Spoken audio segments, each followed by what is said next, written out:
এক সাহাবীর কথা মনে হলো। রাসূল মক্কা থেকে মদিনায় হিজরত করেছেন। ধনী ধনী সাহাবী ব্যবসা বাণিজ্য ছেড়ে সব বাদ দিয়া বউ ইসলাম কবুল করেন, তা থুইয়া চলে আসছে। সুবহানাল্লাহ বলবেন না?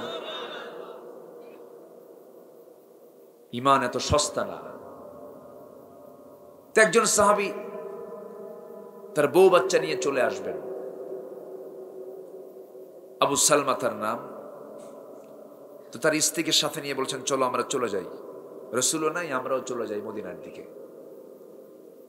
হঠাৎ করে শ্বশুর বাড়ির লোকজন এসে আবু সালমার স্ত্রী উম্মে সালমাকে জোরপূর্বক সন্তান সহ নিয়ে চলে গেছে। কেন না, আমরা আমাদের মেয়েকে নিয়ে যেতে দেব না, তুমি চলে যাও। ভাইরা নিয়ে গেছে ছেলেকে, আর বউকে নিয়ে গেছে হলো শ্বশুর বাড়ির লোকজন। উনি মুস্কি হাসি দিয়ে বললেন, বউ নিয়ে গেলে দুঃখ নেই, সন্তান নিয়ে গেলে দুঃখ নেই, আমার ঈমান তো নিতে পারো নাই। সুবহানাল্লাহ বলবেন না? বউকে ধরে নিয়ে চলে গেলে ঘরের মধ্যে তারা গৃহবন্দী করে রেখে দিল, সন্তানকে আটকিয়ে রেখে দিল, কিন্তু সাহাবীকে আটকাতে পারে নাই। আবু সালমা তিনি চলে গেলেন মদিনায়। রাসূল শূন্য, এই মক্কায় তিনি থাকতে চাইলেন না, তিনি চলে গেলেন মদিনার দিকে। ওইদিকে উম্মে সালমা প্রহর গুনছেন, আমি কখন মদিনায় চলে যাব। শুধু চান্স খুঁজতেছেন, সময় খুঁজতেছেন, কখন চলে যাব। এই দুজন দম্পতির দারুণ মহাব্বত ছিল, খুব মহাব্বত তাদের মধ্যে কাজ করেছে। একদিন গল্প করতে করতে স্ত্রী উম্মে সালমা ও আবু সালমাকে বলছেন, আমার স্বামী একটা প্রশ্ন করে, কি আপনার আগে যদি আমার মরণ হয় আপনি কি বিয়ে করবেন নাকি? এমন প্রশ্ন কিন্তু এখনো করে। এই করে না?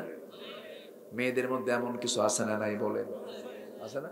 তুমি যে এরকম করো, তুমি মরে গেলে কি বিয়ে শাদী করবা? এরকম কিন্তু বলে। কিন্তু পুরুষদের বিয়ে করা জায়েজ আছে না নাই? এবং মেয়েদেরও স্বামী গ্রহণ করা জায়েজ আছে না নাই? আছে। আল্লাহ তাআলা জিনা চান না বিয়ে চান? এখানে কিন্তু এই বিষয়ে কথাটা আসছে। যাব, সব দিকে যাবেন ইনশাআল্লাহ। আল্লাহ তাআলা জিনার পরিবেশ দেখতে চান না, আল্লাহ তাআলা বিয়ের পরিবেশটা দেখতে চান। কারণ সমাজে আজকে লক্ষ্য করে দেখছি, এই কথাটা এই জন্য বলতেছে, আজকে বিয়ের পরিবেশ না জিনার পরিবেশ? বলেন কিসের পরিবেশ? আজকের সমাজে জিনা সহজ না বিয়ে সহজ? জিনা সহজ, বিয়েটা কঠিন হয়ে গেছে। বিধবা হয়ে গেলে পরে সে যদি বিয়ে অন্য কোথাও যদি তার বিয়ে হতে নেয়, অনেকে মাইন্ড করে, হাই রে স্বামী হারাইছে, কি বিয়ের নেশা। এই কথাগুলো বলা কিন্তু ঠিক না, ঠিক কিনা? উচিত না এটা। আকবার বিসমিল্লাহির রহমানির রহিম।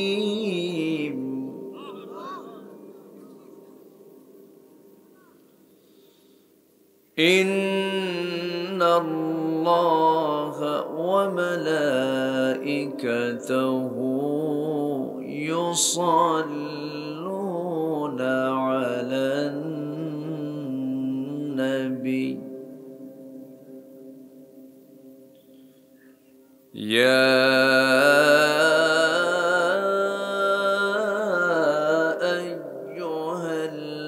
আইয়ুহাল্লাযীনা আমানু সাল্লু আলাইহি ওয়া সাল্লিমু তাসলিমা।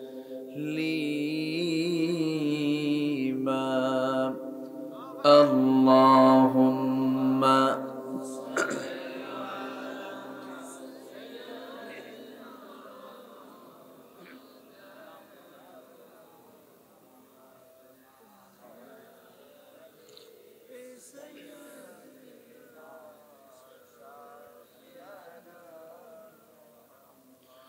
একটু মোহাব্বত দিয়ে নবীর প্রেমে মাতোয়ারা হয়ে জবান খুলে জোরালো কণ্ঠে সবাই বলুন, আল্লাহুম্মা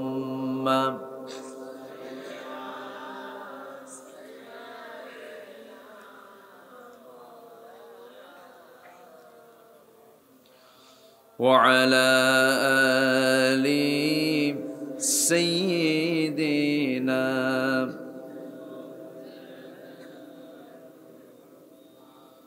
فمحمد محمدنا هو سيدنا فالعز لنا لإجابته اللهم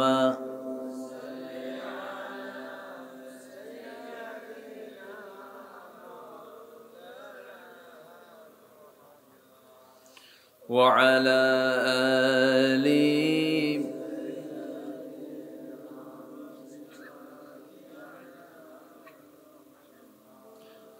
সবাই বলুন বালাগাল উলা বিকামালিহি কাশাফাত তুজা বিজামালিহি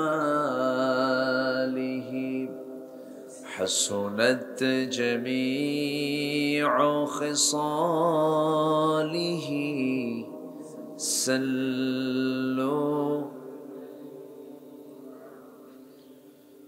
مشرق حب محمد مطلع ديوان ما مطلع خورشید سقاس سینه سوزان ما بلغ العلا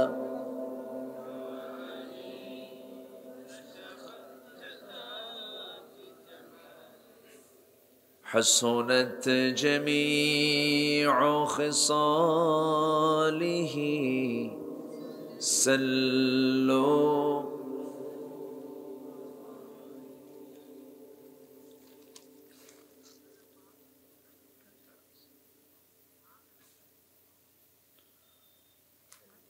রংপুর অঞ্চলের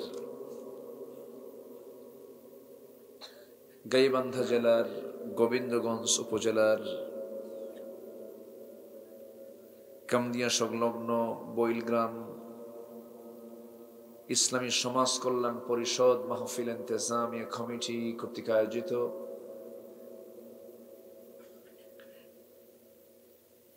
24তম বার্ষিকী তাফসীরুল কোরআন মাহফিল 2023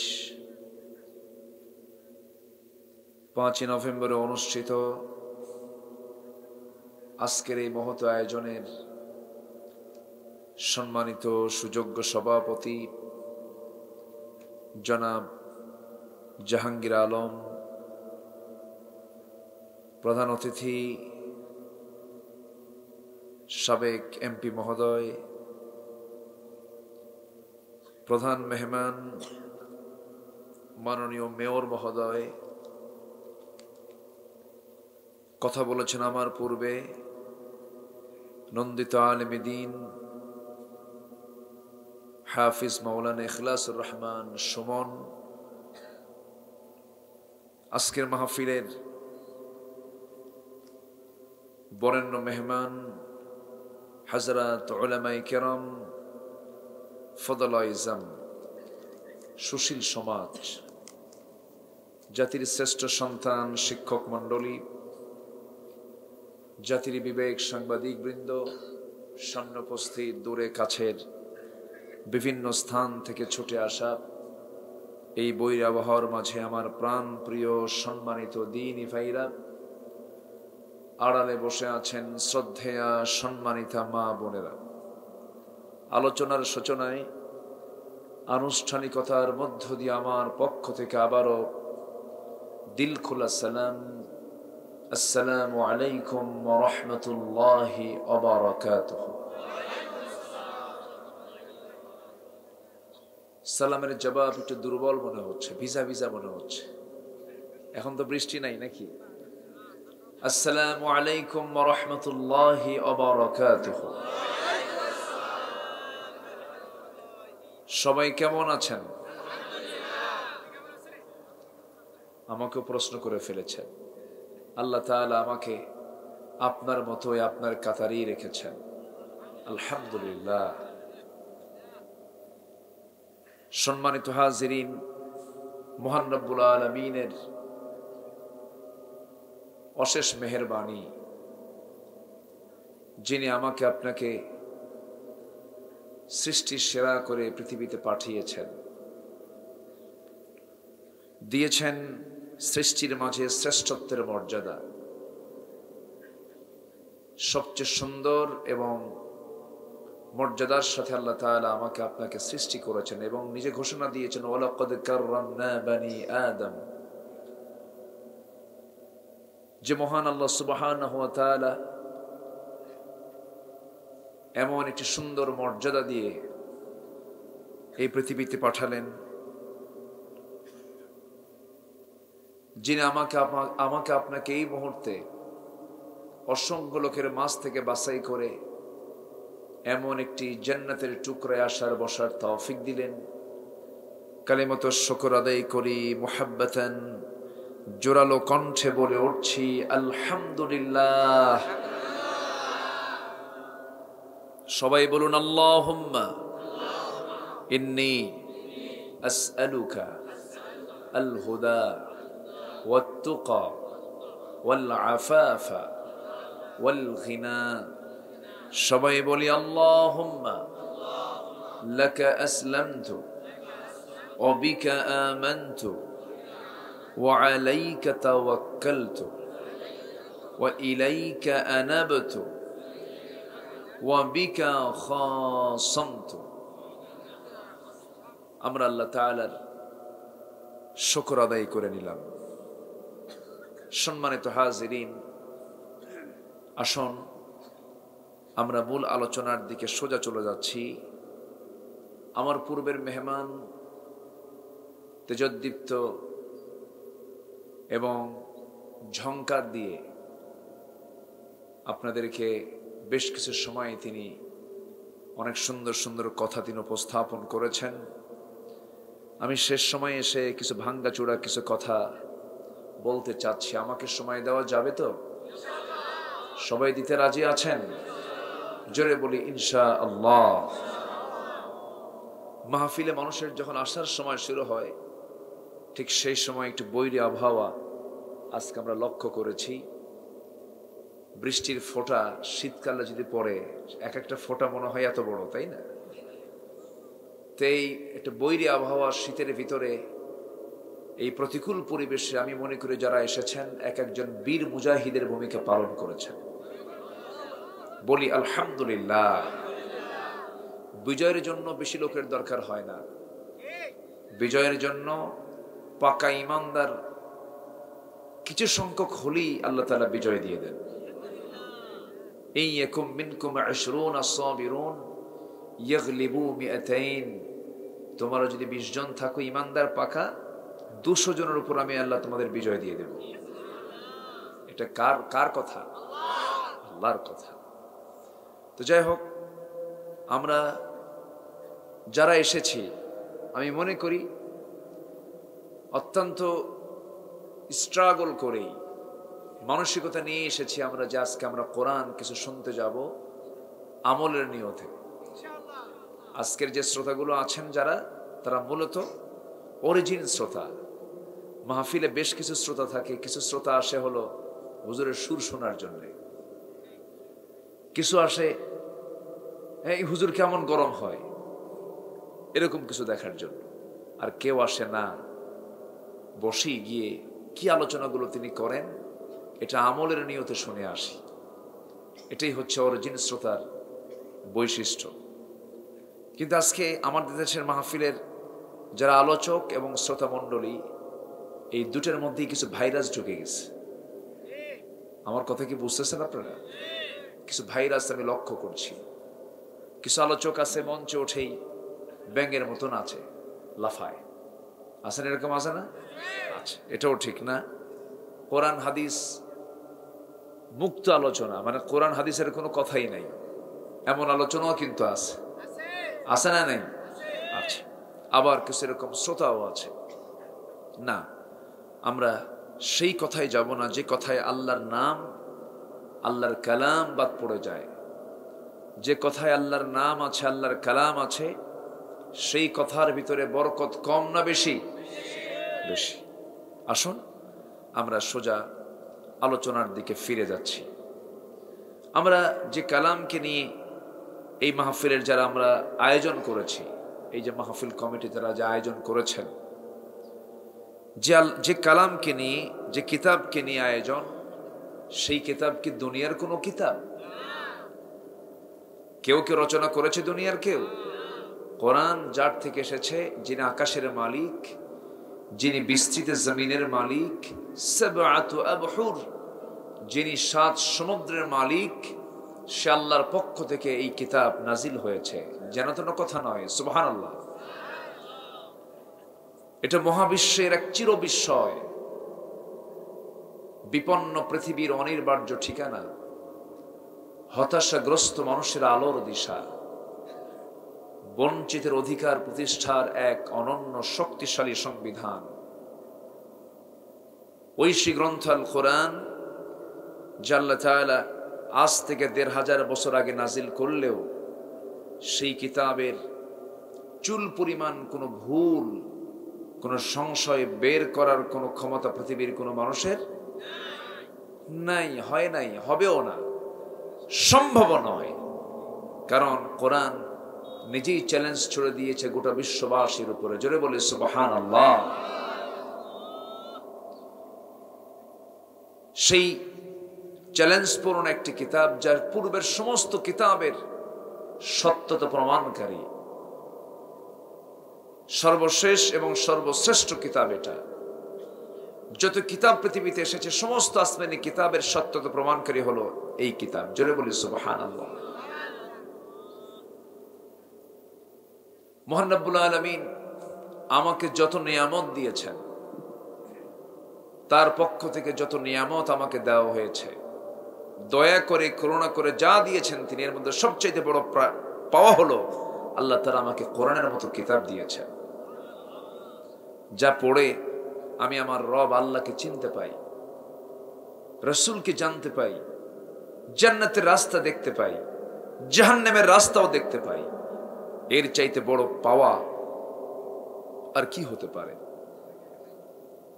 আল্লাহ রাব্বুল আলামিন একটা সূরার ভিতরে বারবার বান্দাকে ডেকে ডেকে প্রশ্ন করছেন। যারা পারেন ঠোঁট মিলিয়ে বলুন, ফাবিআইয়ি আলাইহি রাব্বিকুমা তুকাযযিবান। সবাই বলুন, ফাবিআইয়ি আলাইহি রাব্বিকুমা তুকাযযিবান। বান্দা, তুমি আমার নিয়ামতের কোন কোন অবদানকে অস্বীকার করবে? আল্লাহ রাব্বুল আলামিন সূরা রহমানের ভিতরে বারবার প্রশ্ন করেছেন। অনেক নিয়ামত রাজির কথা তিনি উপস্থাপন করে বান্দাকে প্রশ্ন করছেন। এই সূরার শুরুতে আল্লাহ রাব্বুল আলামিন তার গুণবাচক নাম প্রয়োগ করে বলছেন, সবাই বলুন, আর রহমান আল্লামাল কুরআন খালাকাল ইনসানা আল্লামাহুল বায়ান। জোরে বলুন আল্লাহু আকবার।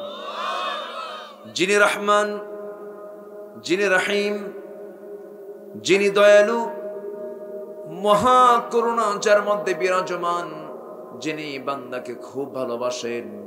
এই পৃথিবীর সকল ভালোবাসা একদিকে, আমার আল্লাহর ভালোবাসা একদিকে। কার ভালোবাসা ভারী হবে? আসতে বলবেন না, কার ভালোবাসা? সমস্ত মোহাব্বতকে ভালোবাসা কি 100 ভাগে ভাগ করে তার একটি ভাগ শুধু সৃষ্টির মাঝে দিয়েছেন, বাকি 99টি দয়া মোহাব্বত আল্লাহ তার নিজের জন্য রেখে দিয়েছেন। জোরে বলি সুবহানাল্লাহ। তিনি সেই রহমান রহিম, যিনি দয়া করে করুণা করে বান্দাকে কোরআন শিক্ষা দিয়েছেন। আমার বন্ধুগণ, কোরআন যদি না পেতাম আমরা আখিরাত তাকে বুঝতে পারতাম না, রাসূলকে চিনতে পারতাম না, জান্নাত কোনটা জাহান্নাম কোনটা বুঝতে পারতাম না। সব কিছুকে আল্লাহ রাব্বুল আলামিন সুস্পষ্ট করে এই কিতাবের মধ্যে বলে দিয়েছেন, বান্দা সবকিছু আমি তোর জন্য ওপেন করে দিলাম। এই আমল করলেই জান্নাত পাবি, এই বদ আমল করলেই জাহান্নাম তুই পাবি। কোরআনে যা কিছু আছে অস্পষ্ট না সুস্পষ্ট? বলুন, অস্পষ্ট না সুস্পষ্ট? সুস্পষ্ট, কোথাও কোনো অপূর্ণাঙ্গতা নেই, সবকিছু বলে দিয়েছেন। এই পৃথিবীর সমস্ত সংকটে, সমস্ত ক্রাইসিস পিরিয়ডে কোরআন সব জায়গায় ভূমিকা রাখতে পারে। আপনি কি চান সব কিছু আছে এর ভিতরে। কিন্তু দুঃখজনক হলো সত্য, আমরা বাংলাদেশের মুসলমান গোটা পৃথিবীতে সংখ্যার দিক থেকে 1 নাম্বার হলো ইন্দোনেশিয়া, 2 নাম্বার কোনটা বলেন? বলেন বলেন একটু। ইন্দোনেশিয়া হলো প্রথম মুসলিম সংখ্যাগরিষ্ঠ দেশ জনসংখ্যার দিক থেকে, এরপরে সেকেন্ড হলো বাংলাদেশ। গোটা পৃথিবীর দ্বিতীয় বৃহত্তম মুসলিম জনপদ হলো বাংলাদেশ। কিন্তু বাংলাদেশে 18 কোটি মুসলমান। কিন্তু যদি প্রশ্ন করি, এই 18 কোটি মুসলমানদের প্রত্যেকটা মুসলমান তো কোরআনটা সহি করে পড়তে পারে? আসতে বলে পারে? পারে না। কেন পারে না? কি জন্য পারে না? হয়তো প্রথম জবাবটা হয়তো এরকম করেই দিতে হবে, ব্যক্তিগত চেষ্টার অভাব। আগে ব্যক্তির দোষ তো দিতেই হবে। তবে 18 কোটি মুসলমানের এই বাংলাদেশে অধিকাংশই কোরআনটাকে সহি করে পড়তে পারে না। আর একটা আমি যদি প্রশ্ন করি, এখানে যারা বসে আছেন বলুন তো, আমার দেশের নামাজি বেশি না বেনামাজি বেশি? বলেন বলেন বলেন। বিড়ি খাওয়া বেশি না বিড়ি ছাড়া বেশি? হ্যাঁ, বিড়ি খাওয়া বেশি। এত বিড়ি খায় মনে হয় বিড়ি খাওয়া যেন জাতীয় খাবার। রাত 3টার দিকে ঘুম ধরে না তাও টানে, আবার সকালবেলা বাথরুম হয় না তাও টানে। তাহলে ঘুমাতেও টানে, বাথরুমেও টানে। আমার ভাইয়েরা, বেনামাজি মুসলমান বেশি, বিড়ি খাওয়া মুসলমান বেশি, কোরআন সহি করে পড়তে পারে না এমন মুসলমানটা বেশি।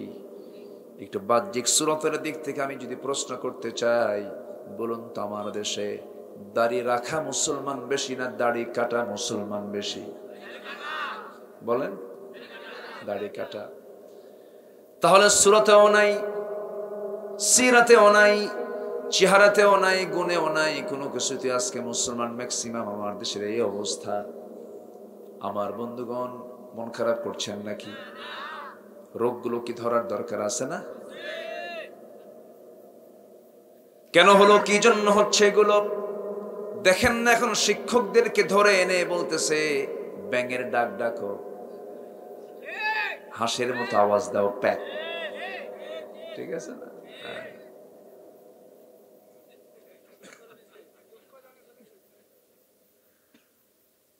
কিছু কিছু বিষয় আছে ন্যাচারাল। বিয়ের পরে একটা যুবক সে স্বামী হয়ে যায়, যুবতী স্ত্রী হয়ে যায়। যুবক যুবতী স্বামী স্ত্রী যখন হয়ে যায়, যুবক যুবতীকে কেমন করে রিসিভ করবে এটা সৃষ্টির প্রকৃতির নিয়ম। আপনা আপনি সেই ব্যবস্থা হয়ে যায়, শিখে যায়। ঠিক কিনা? এটার জন্য কি অভিজ্ঞতা লাগে না? অভিজ্ঞতা নিয়ে এরপরে বিয়ে করা লাগে নাকি? ভাবসাব তো এরকমই কিছু। আমার দেশে তো এরকমই কিছু মনে হচ্ছে। ক্লাসে পড়ায়, তাই না? ক্লাসে পড়ায় যে একটা মেয়ে যখন বড় হয় তার কি কি পরিবর্তন হয় ও জানে না। মাথা থেকে পা পর্যন্ত তার ফিজিক্যাল স্ট্রাকচারটা তাকে উপস্থাপন করানো হয়। এগুলো কি প্রয়োজন ছিল এগুলো? এরপরে আবার পরের অধ্যায়ে এসো বন্ধু হই, মানে ছেলে মেয়ে কি হবে? ছেলে মেয়ে কি বন্ধু হতে পারে? আসতে কয় বন্ধু হতে পারে? হতে পারে না। গাড়িতে তেলও থাকে পানিও থাকে, গাড়িতে তেলও থাকে পানিও থাকে একসাথে। আসতে কয় একসাথে। এই যে ধান যে সেচের জন্য যে কি টিলার না কি বলে, শ্যালো মেশিন, যে পানি উঠান শ্যালো মেশিন, এর মধ্যে তেলও আছে পানিও আছে। দুটি কি একসঙ্গে? মাঝখানে কি আছে? প্রাচীর, পার্টিশন আছে। তেলেরও দরকার আছে, পানিরও দরকার আছে, কিন্তু দুটাকে এক জায়গায় মিক্স করা যাবে না, সমস্যা হয়ে যাবে, মেশিন চলবে না। নারী পুরুষকে আপনি যদি বিয়ের পদ্ধতি অবলম্বন না করে যদি মিশায় দেন, সমস্যা হয়ে যাবে, রোগ সৃষ্টি হয়ে যাবে। যেখানেই জেনা সেখানেই রোগ, যেখানে হারাম সেখানেই বিভিন্ন ধরনের গজব কে নাজিল করেন? কয়েকদিন আগে ভূমিকম্প হলো 9:37 কয়েকদিন আগে, মনে আছে না? আলহামদুলিল্লাহ নাকি? আলহামদুলিল্লাহ। কত বড় বিপদ হয়ে গেল, কত বড় মুসিবত হয়ে গেল। কেউ তো ভাবে না যদি আজকে ভূমিকম্প কেন হচ্ছে এই কারণটা যদি শেখানো হতো, ভূমিকম্পের কারণটা কি এটা যদি জাতিকে শেখানো হতো, দেখা যেত মসজিদটা নামাজি দিয়ে ভরে যেত। ভূমিকম্প হলো কার সিগন্যাল? আসতে বলবেন না, কার সিগন্যাল? আল্লাহর সিগন্যাল। আব্দুল ইবনে আব্বাস রাদিয়াল্লাহু আনহু থেকে বর্ণিত, তিনি বলেন যে জাতির মধ্যে গনিমতের মাল চুরি করার প্রবণতা প্রকাশ পায়, আল্লাহ তাদের মনে দুশমনের ভয় ঢুকিয়ে দেন। যে জাতির মধ্যে জেনা বেশি হয় তাদের মধ্যে মৃত্যুর আধিক্য ঘটে। যে জাতি মাপে কম দেয় আল্লাহ তাদের রিজিকটা কমায় দেন। আমার দেশে আজকে রিজিকের অবস্থা কি বলেন তো? ফিনান্সিয়াল অবস্থা কি বলেন? $100 বিলিয়ন বিদেশি ঋণ। আলহামদুলিল্লাহ বলবেন না? আমরা খুব ভালো সংসারে আছি না, খুব ঋণ মুক্ত সংসারে আছি? কষ্ট পাচ্ছেন নাকি আপনারা? আমার বন্ধুগণ, যে জাতি ন্যায় বিচার করে না তাদের মধ্যে রক্তপাত বেশি হয়ে যাবে। নাম্বার 5 হলো, যে জাতি চুক্তির খেলাফ কাজ করবে আল্লাহ তাদের উপর দুশমন চাপিয়ে দিবেন। এই 4-5টা অপরাধ এই জাতির মধ্যে আছে না নাই? আসতে বলবেন না, আছে না নাই? বাদ্যযন্ত্র বেড়ে যাবে যখন, ভূমিকম্প বেড়ে যাবে তখন। বাদ্যযন্ত্র, নাচ গান এগুলো বাড়বে যত, আল্লাহর গজব নাজিল হবে তত। সুদের কারবার বেড়ে যাবে, গজব নাজিল হবে। এগুলো তো একটা আমার দেশে নাই। আছে আছে আছে? কথা বলবো? সুদের বিরুদ্ধে ওয়াজ করলে আবার সমস্যা হবে না তো? হ্যাঁ, এলাকায় তো কোনো সুদ নাই না, তাহলে আবার আমি ওয়াজ করবো কেন তাহলে?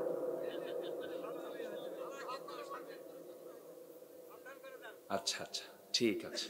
মুরব্বী আমাকে ফাইন কথা বলেছেন, আপনি না বললেও চাচা আমি এটা বলতাম। আপনাকে খুশি করার জন্য তো আমার ওয়াজ করা যাবে না। ওয়াজ করতে হবে জনগণকে খুশি করার জন্য, আল্লাহকে। আমার দেশে এমন হুজুরও আছে, মদের ফ্যাক্টরি উদ্বোধন হবে, হুজুরে দাওয়াত দেয়, হুজুর দোয়া করে, আল্লাহ মদের ফ্যাক্টরিতে বরকত দিয়ে দাও। আছে। সিনেমা উদ্বোধন হবে, সিনেমা, দোয়া করে, আল্লাহ এই সিনেমার ব্যবসা জমজমাট করে দাও। চিন্তা করে, আছে না? আচ্ছা, কিছু হুজুর আছে সরকারি, কিছু হুজুর আছে তরকারি, সব জায়গায় চলে। আবার কিছু হুজুর আছে দরকারি, প্রয়োজন তাদেরকে। একই টাকায়, একই সরকারি টাকায় কেউ হজে যায় আর কেউ জেলখানার খাবার খায়। আছে না নাই? সবকে এক, আল্লাহর কাছে সবাইকে এক। আবু হানিফার মৃত্যু হলো জেলখানায়। সে আবু হানিফার সময় কি আরো আলেম ছিল না? সবার কি মৃত্যু জেলখানায় হয়েছে? সবার মর্যাদা কি এক? কখনো নয়। একটু কান লাগাবেন, মনোযোগ দিয়ে আমরা শুনি। আমরা যখন মঞ্চে উঠে অনেক জায়গায় বলে, হুজুর এমন ওয়াজ করবেন যে ওয়াজটা হবে আকাশের আর কবরের, দুনিয়াটা আমরা দেখে নেব। দেখছেন আমাদেরকে নসিহত দেয়, হ্যাঁ এরকম বলে। আকাশের ওয়াজ করবেন, কবরের ওয়াজ করবেন, দুনিয়াটা আমরা দেখে নেব। অথচ দেখেন, আমি যেখান থেকে আজকে তেলাওয়াত দিয়ে শুরু করেছে, যে আয়াত থেকে তার আগের আয়াত, যে আয়াতে আল্লাহর পয়গম্বর একজন ছিলেন, খুব দামি পয়গম্বর, নাম তার মুসা। নাম শুনেছেন তো? বাড়ি কোথায়? ফেরাউন যেখানে সেখানে মুসা। হ্যাঁ, ফেরাউন। নবীরা মোকাবেলা করেছেন ফেরাউনের সাথে। নমরুদের সাথে, ঠিক কিনা? আমরা কি করি? আমরা চুপচাপ।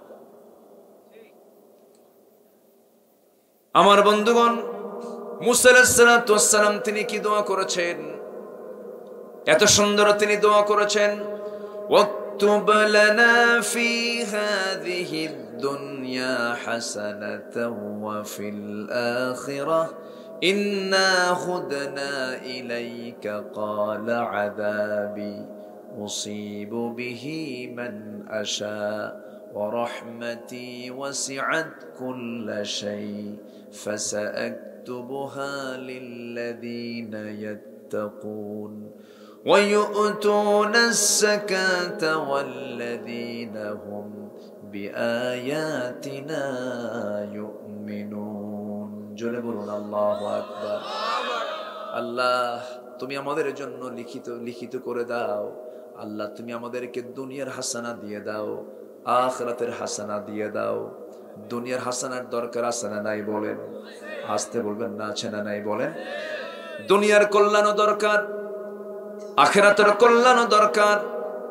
দুনিয়াটা পেলাম না, হয়তো দুনিয়ার কল্যাণটা অবশ্যই তার মিলে যাবে যার আখিরাতের কল্যাণটা নিশ্চিত হয়ে যাবে। আমার বন্ধুগণ, শুধু আমরা ভাববো না এই দুনিয়াতে একটু সুখে শান্তিতে থাকলাম, ভালো খাওয়া দাওয়া করলাম, ভালো কাপড় চোপড় পরলাম, একটু আরাম আয়েশে জীবন যাপন করলাম, এটাই বুঝি কল্যাণ? না না, কোটি কোটি টাকার মালিক কিন্তু রাত্রেবেলা বিছানায় ঘুম হয় না, আছে না নাই? আসতে বলবেন না, আছে না নাই?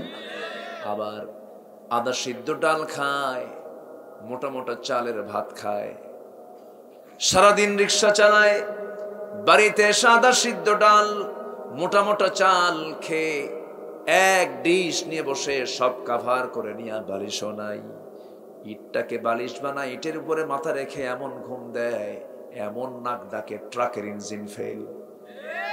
আছে না?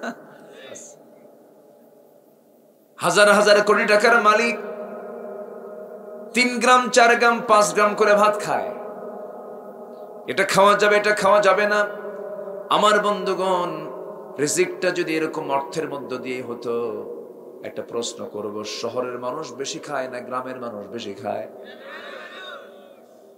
কোন বলেন? গ্রামের মানুষ কি প্লেট নিয়ে বসে না গামলা নিয়ে বসে, ডিশ নিয়ে বসে? ওগুলো পোষাবে না, এগুলো কি প্লেট, এগুলো ঠিক আছে না?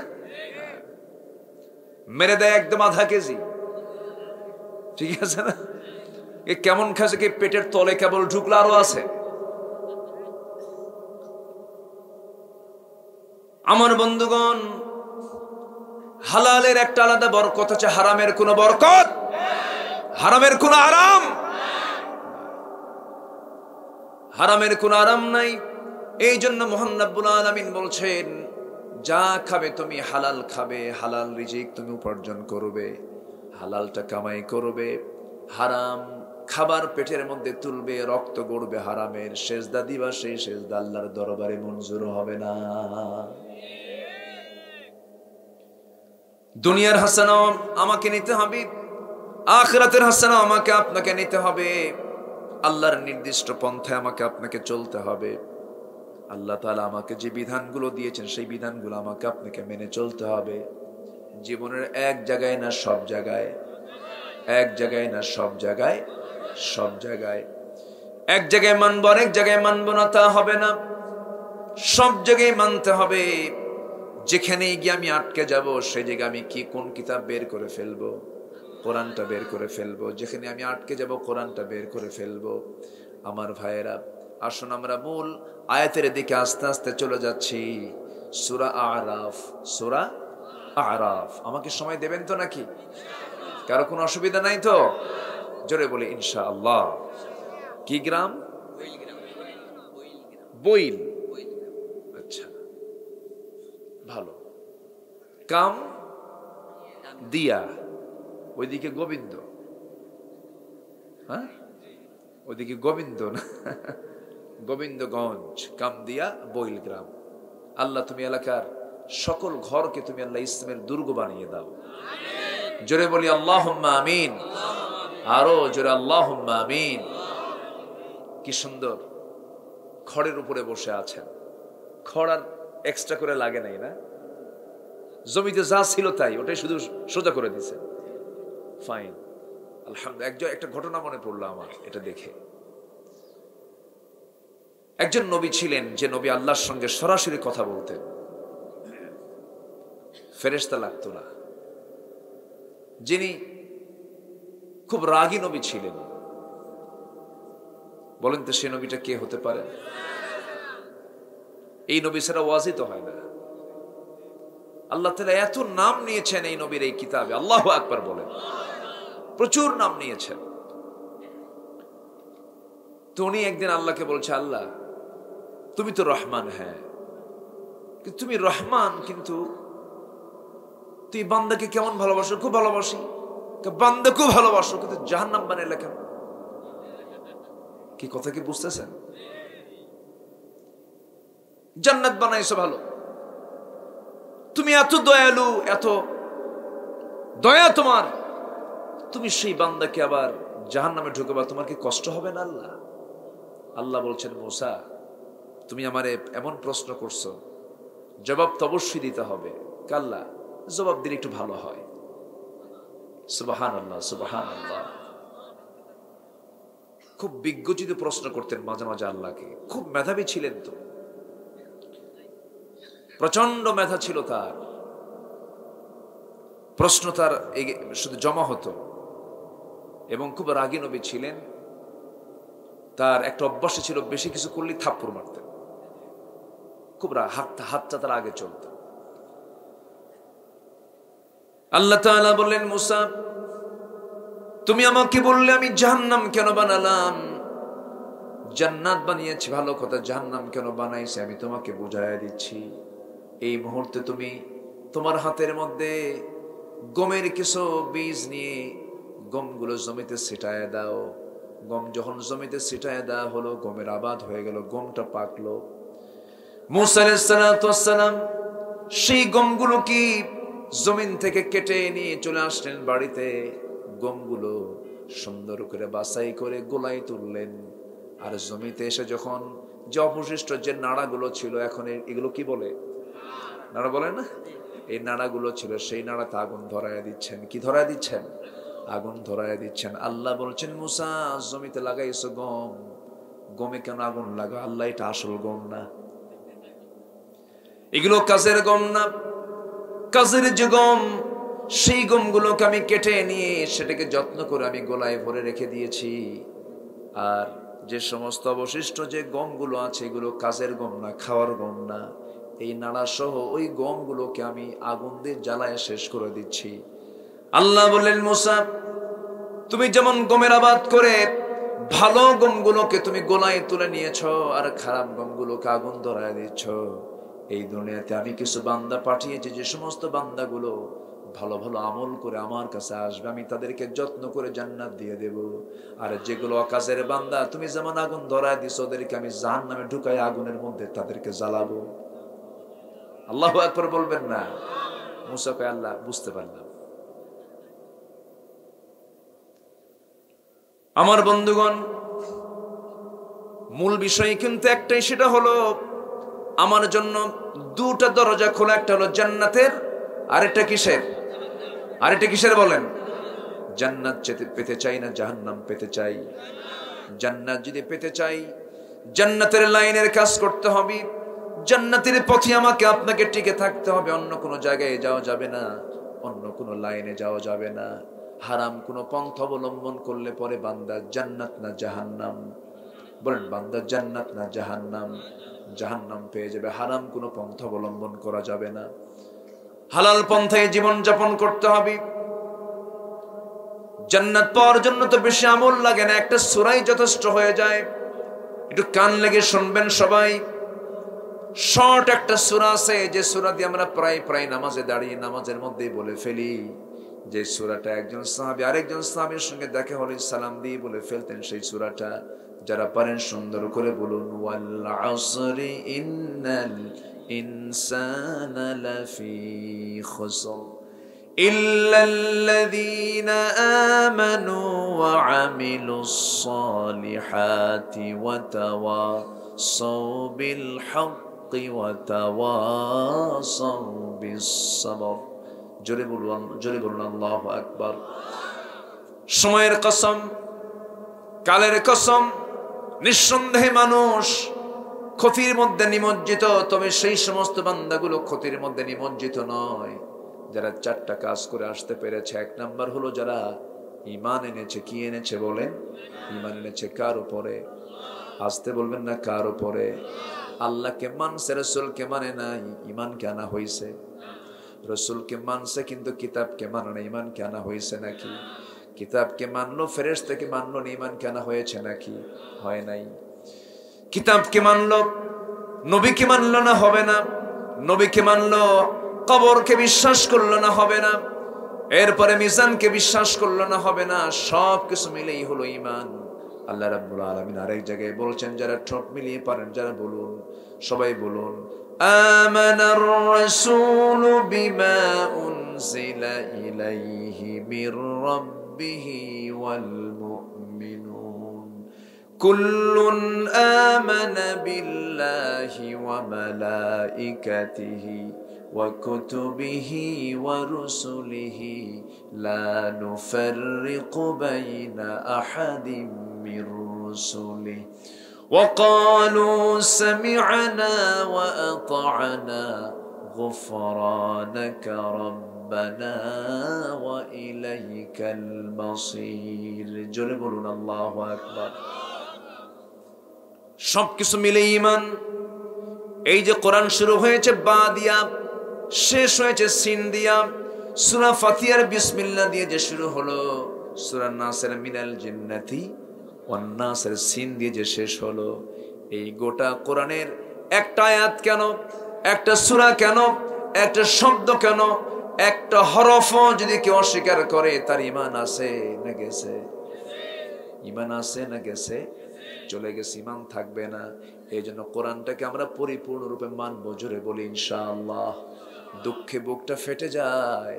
আমার দেশের বহু লোক আছে নামের আগে আলহাজ লাগায়, কিন্তু কোরআনের চুরির বিধানকে মানতে চায় না, জিনার বিধানকে মানতে চায় না। বলে মধ্যযুগ আইন। কি আইন? মধ্যযুগ আইন, বর্বর আইন। এই সমস্ত আইন এখন চলতে পারে না। চিন্তা করুন, এই জাতীয় কথা যদি কোনো বান্দা বলে, তার ঈমান থাকবে না যাবে? চলে যাবে। একটা আয়াত আমাকে দারুণ ভয়ের মধ্যে ফেলে দেয়। চরম ভীত সন্ত্রস্ত হই আমি নিজে, আমার চরম ভয় লাগে। আল্লাহ তাআলা কি পরিমাণ রাগ করলে এই জাতীয় কথা বলেন। আয়াতটা একটু মন দিয়ে একটু শোনেন। আল্লাহ রাব্বুল আলামিন বলেন, ইন্নাল্লাযীনা কাযযাবু বিআয়াতিনা ওয়াস্তাকবারু আনহা লা তুফাত্তাহু লাহুম আবওয়াবুস সামাই ওয়া লা ইয়াদখুলুনাল জান্নাহ হাত্তা ইয়ালিজাল জামালু ফি সাম্মিল খিয়াত وَكَذَلِكَ نَجْزِي الْمُجْرِمِينَ। জোরে বলুন আল্লাহু আকবার। আমি যে আয়াতগুলো বলতেছি একটু ঘন ঘন, কষ্ট হচ্ছে না তো আপনাদের? আয়াত যত বেশি হবে ভাই, একটা বিষয় মাথায় রাখবেন, আয়াত যত বেশি হবে মাহফিল তত বরকতে ভরে যাবে। আমার ভাইয়েরা, আল্লাহ রাব্বুল আলামিন কি শক্ত ভাষায় কথা বলছেন দেখেন। যারা আলেম ওলামা তারা বুঝে গেছেন, ইন্না নিশ্চয়, আল্লাযীনা যারা কাযযাবু মিথ্যা প্রতিপন্ন করবে, বিআয়াতিনা আমার আয়াতগুলোকে, আমার কালামকে যারা মিথ্যা প্রতিপন্ন করবে, ওয়াস্তাকবারু আনহা যারা অহংকার দেখাবে, অহংকার প্রদর্শন করবে, আল্লাহ বলছেন লা তুফাত্তাহু লাহুম আবওয়াবুস সামা, তাদের জন্য কখনো আসমানের দরজা আমি কখনো খুলবই না। দেখছেন? নাউজুবিল্লাহ বলবেন না, আসমানের দরজা খুলবই না। ওয়ালা ইয়াদখুলুনাল জান্নাহ, এবং তারা কখনো জান্নাতেও প্রবেশ করবে না। হাত্তা ইয়ালিজাল জামালু ফি সাম্মিল খিয়াত, যেমন করে একটা সুই যে আছে যেটা দিয়ে আমরা সেলাই করি, একটা সূচের ছিদ্র পথে, একটা সূচের ছিদ্র পথে একটা উট প্রবেশ যেমন অসম্ভব, এদের জন্য জান্নাতে যাওয়া তার চেয়ে বেশি অসম্ভব। কার কথা? আসতে বলবেন না, কার কথা? এত ভয়ঙ্কর কথা বলছেন আল্লাহ তাআলা। কোনদিন এরা জান্নাত পাবে না যারা আমার আয়াতকে, যারা সংবিধানকে যারা অস্বীকার করে। সুদকে তুমি প্রমোট করবা, যাকাতকে তুমি অস্বীকার করবা। আমার দেশে এখন চলছে যাকাত ভিত্তিক সমাজ না সুদ ভিত্তিক সমাজ? বলেন কি? বলেন বলেন। সুদ, ইন্টারেস্ট। বাংলা কয় না, এটা ইংলিশ কয়, তাই না? হ্যাঁ। সুদ, সুদের মহাজন হলো আবু জেহেল। সুদের মহাজন কে? আবু জেহেল। আবু জেহেল সুদের কারবার করত এবং সে বলতো ইন্নাল বাই'a কামিসলির রিবা। বলতো যে এই সুদ তো ব্যবসার মতোই। এখনো এই জাতীয় কথা আছে না নাই? আসতে বলবেন না, আছে না নাই? তাহলে বুঝতে হবে এই ওয়াজটা কে করছে। বলেন কে করছে এই ওয়াজটা? কার? আবু জেহেল। একটু মনোযোগ দিয়ে শুনি আমরা। তাহলে এই দুনিয়াতে চলতে গেলে আমাকে আপনাকে হালাল পন্থা অবলম্বন করতে হবে, হারাম কোনো পন্থা অবলম্বন করা যাবে না। ঈমানকে টিকে রাখার জন্য চেষ্টা করতে হবে। ঈমান আনা সহজ, কিন্তু টিকে রাখা কঠিন ব্যাপার। আমার নবীজি কিছু সাহাবীকে পাঠিয়েছেন আবিসিনিয়ায়। হিজরত করে তারা চলে গেছে মদিনা মক্কা থেকে। হিজরত করার পরে সেখানে তারা খ্রিস্টান হয়ে গেছে। দুজন সাহাবী খ্রিস্টান হয়ে গেল। নবীজির কাছে তাদের দুজন স্ত্রী ঈমান নিয়ে মদিনায় ফিরলেন। রাসূল তাদের দুজনকে রাসূল বিয়ে করে ফেললেন। আমার বন্ধুগণ, নবীর বয়ান শুনে যদি বেদিন হয়ে যায়, নবীর পিছনে ইক্তেদা করে যদি বেদিন হয়ে যায়, মুনাফিক হয়ে যায়, আমাদের সমাজে তো মুনাফিক নাই। আসতে বলবেন না, আছে না নাই? আছে। ঈমান আনা সহজ, কিন্তু টিকে রাখা কঠিন। একজন ঈমানদারকে সবসময় মাথায় রাখতে হবে যেন আমার ভিতরে যেন কোনো প্রকার মুনাফিকের গন্ধ না আসে। ঈমানদারের জীবনের সবচেয়ে ভয়ঙ্কর বিষয় হলো মুনাফিকি না আসা। মুনাফিক কিন্তু কোনো কাফের নয়, কোনো মুশরিক নয়। মুনাফিক হলো মুসলিম নামধারী, মুখে দাড়িও থাকে, নামাজও পড়ে, জুব্বাও পরে, টুপিও লাগায়, কিন্তু কাট্টা মুনাফিক। আছে না নাই? বউ আছে। নবীর পিছনে ইক্তেদা করত, নবীর পিছনে নামাজ পড়ত, কিন্তু নবীজির বিরুদ্ধে ইহুদিদের পক্ষে যোগসাজশ করে যুদ্ধ লাগায় দিত নবীর সাথে। এরকম মুনাফিক মদিনায় একজন নবীজির বিরুদ্ধে সারা জীবন মুনাফিকি করেছে, দুনিয়া থেকে বিদায় নিয়েছে। মুনাফিকরা এত ঘৃণ্য আল্লাহর কাছে। একজন মুনাফিক মুনাফিকি করতে করতে শেষ পর্যন্ত দুনিয়া থেকে বিদায় নিল। কিন্তু ওই মুনাফিকের ঘরে একজন সাহাবী ছিলেন, খুব বড় আল্লাহওয়ালা, নবীজির প্রিয় সাহাবী তিনি ছিলেন।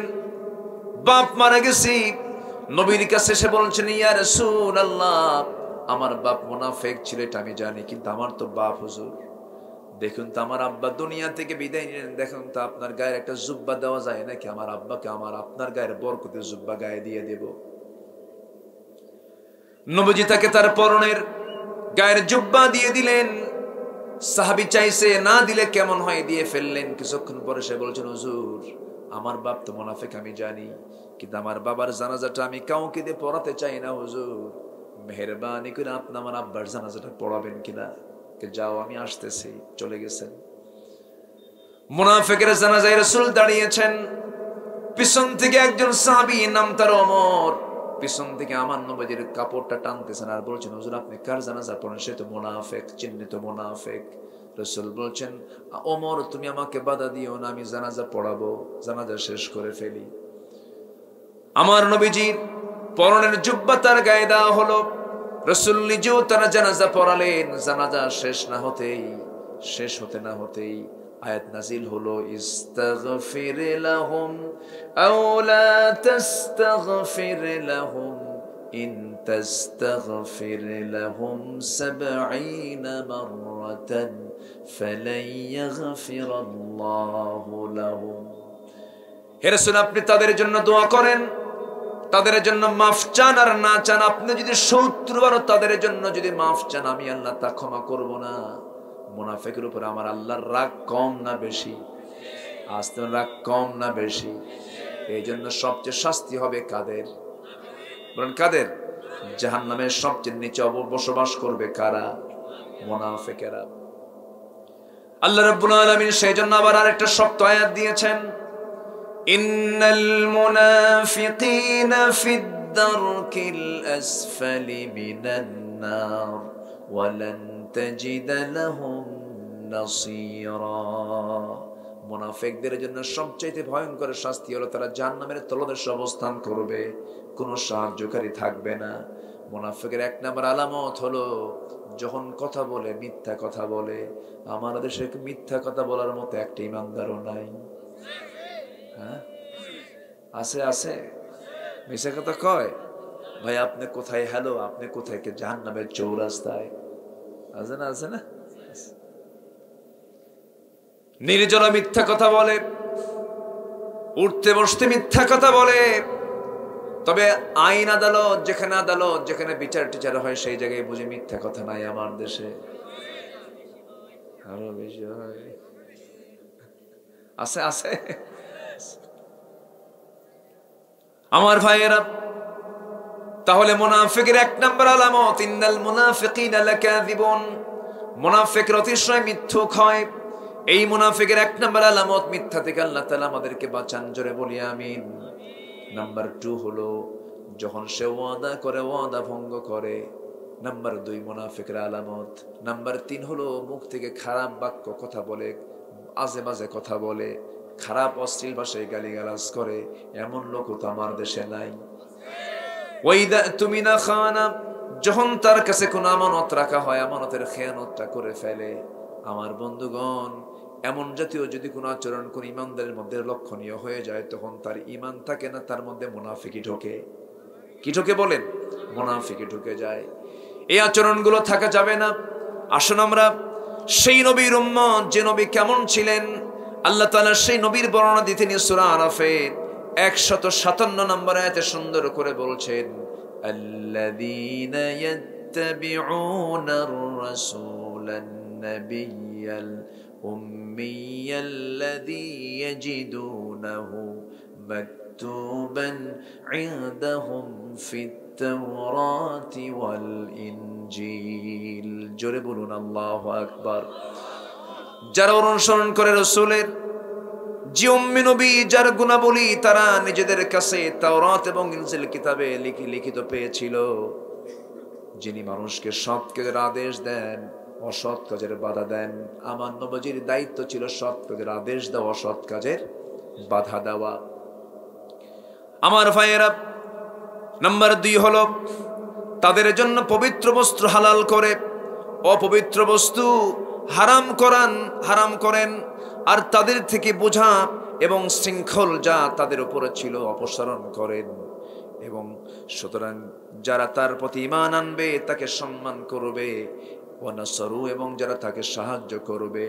আল্লাহ তাআলা বলছেন এই 3টা কাজ যারা করবে, ওয়াত্তাবাউ, যারা তার আনুগত্য করবে, এবং সেই নূরের তার আনুগত্য করবে যা নাজিল করা হয়েছে, এই 4টা কাজ যারা করবে, আল্লাহ বলছেন এরাই হলো বড় সফল কাম। জোরে বলি সুবহানাল্লাহ, আরো জোরে বলি সুবহানাল্লাহ। আমার বন্ধুগণ, আমার ভাইয়েরা, ঈমান তো আমরা এনেছি, ঈমান টিকে রাখার প্রয়োজন আছে না নাই? আসতে বলবেন না, আছে না নাই? জীবনের শেষ নিঃশ্বাস থাকা পর্যন্ত ঈমানটাকে টিকে রাখতে হবে। একটা আয়াত আমাকে দারুণ খুব উদ্বুদ্ধ করে। এই আয়াতটা যদি কোনো বান্দা ফলো করে, তার ঈমানটা অবশ্যই টিকে রাখা সহজ হয়ে যাবে। হামিম সিজদার মধ্যে এসেছে, আল্লাহ রাব্বুল আলামিন বলেন, ইন্নাল্লাযীনা ক্বালু রাব্বুনাল্লাহু সুম্মা ইসতাকামু তাতানাজ্জালু আলাইহিমুল মালায়েকা আল্লা তাখাফু ওয়া লা তাহজানু ওয়া আবশিরু বিল জান্নাতিল্লাতী কুনতুম তুআদুন। জোরে বলুন আল্লাহু আকবার। নিঃসন্দেহে যারা বলে আমার রবকে, আরো জোরে বলেন, আরো জোরে বলেন, আমার আইনদাতাকে, আমার বিধানদাতাকে, কোন আইন মানি না কার আইন ছাড়া, কোন বিধান মানি না কার বিধান ছাড়া, এই কথা বললে আপনার সামনে শত্রু আছে না নাই? শত্রু আছে না নাই? ইসলাম তেমন একটি বিধানের নাম, শত্রু আপনার বাবাও হতে পারে, আপনার ভাইও হতে পারে। হয় নাই? হয় নাই? আবু লাহাব কে নবী? কি চাচা? ওই রংপুরের চাচার মতো নাকি?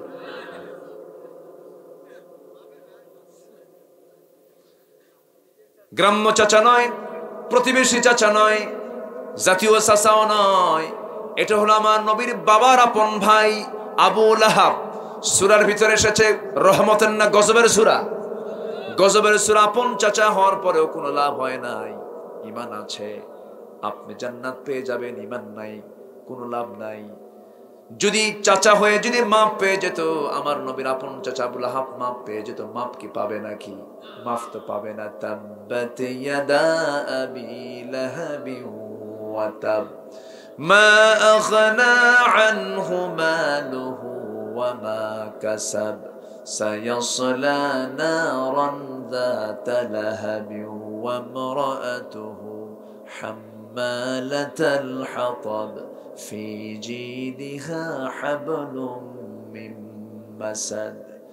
এখানে আবু লাহাবের বউ শুদ্ধা আসছে, চাচি শুদ্ধা, চাচি সহ আসছে। চাচিকেও আল্লাহ তাআলা ছাড়েন নাই। আমার নবীজিকে কষ্ট দিয়েছে আবু লাহাব, আমার রাসূলকে কষ্ট দিয়েছে আবু লাহাবের বউ উম্মে জামিলা। আমার নবীর ঘরের সঙ্গে ঘর। খাদিজাতুল কুবরা রাদিয়াল্লাহু তাআলা আনহা করতেন কি, যখন ঘর থেকে উঠানে দাঁড়াতেন, আবু লাহাবের বউ দোতলার ছাদ থেকে ঘর বাড়ির যত ময়লা আবর্জনা, তরকারি কুটে যে উচ্ছিষ্ট গুলো বের হয়, সব ময়লা আবর্জনা গুলো পুরো থেকে আম্মাজান খাদিজার মাথার উপরে ফেলে দিত। কোনদিন খাদিজা রাদিয়াল্লাহু তাআলা কোনদিন স্বামীকে বলেন না, রাসূলকে কখনো এই জাতীয় কথা বলেন তাকে তার কানে দেন নাই। রাসূল একদিন নিজেই দেখলেন খাদিজার মাথার উপরে সমস্ত পচা আবর্জনা গুলো ফেলে দিচ্ছে। রাসূল বলছেন, খাদিজা এত কষ্ট আমার প্রতিবেশী দেয়, আমার আত্মীয়রা দেয়, তোমার কি? তুমি তো আমাকে একটা দিন বললে না। খাদিজা বলছেন, আমার স্বামী আপনি দিন প্রচারে ব্যস্ত, দিন প্রতিষ্ঠা নিয়ে ব্যস্ত, এই সমস্ত বিষয়গুলো নিয়ে আমি আপনাকে কেন বলতে যাব? আমি আমার জান আপনার জন্য আমি খাদিজা কুরবান করে দিয়েছি। দেখেন বউটা কাকে বলে, কি অত্যাচার গুলো করছে, স্বামীর কানে দেয় না। আর আমার আপনার বউ হলে থাম আসুক আগে, ঠিক আছে না? কত শিক্ষা ইসলাম দিয়েছে, কত শিক্ষা আছে। আবু লাহাব শেষ হয়ে গেছে, আবু লাহাব খতম হয়ে গেছে। এই আবু লাহাব আর রাসূলের আপন চাচা হওয়ার পর কোনো লাভ হয়েছে? লাভ হয়নি।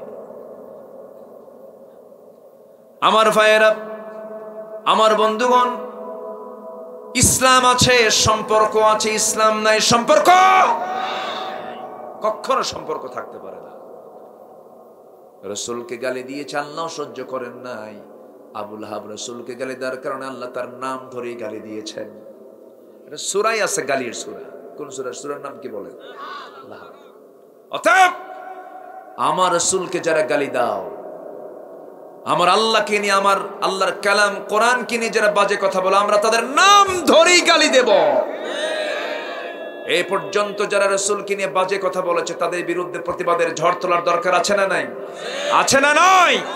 যে ইমানদার চুপ করে বসে থাকে সে হলো মুনাফিক। ওই সমস্ত অন্যায়ের বিরুদ্ধে, জালিমদের বিরুদ্ধে মোকাবেলা করতে রাজি আছেন কারা কারা? হাত উঁচু করে দেখান মুসলমান।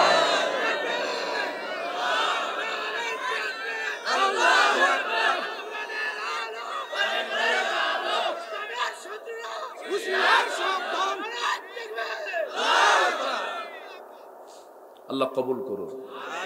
জোরে বলি আমিন, আরো জোরে আমিন।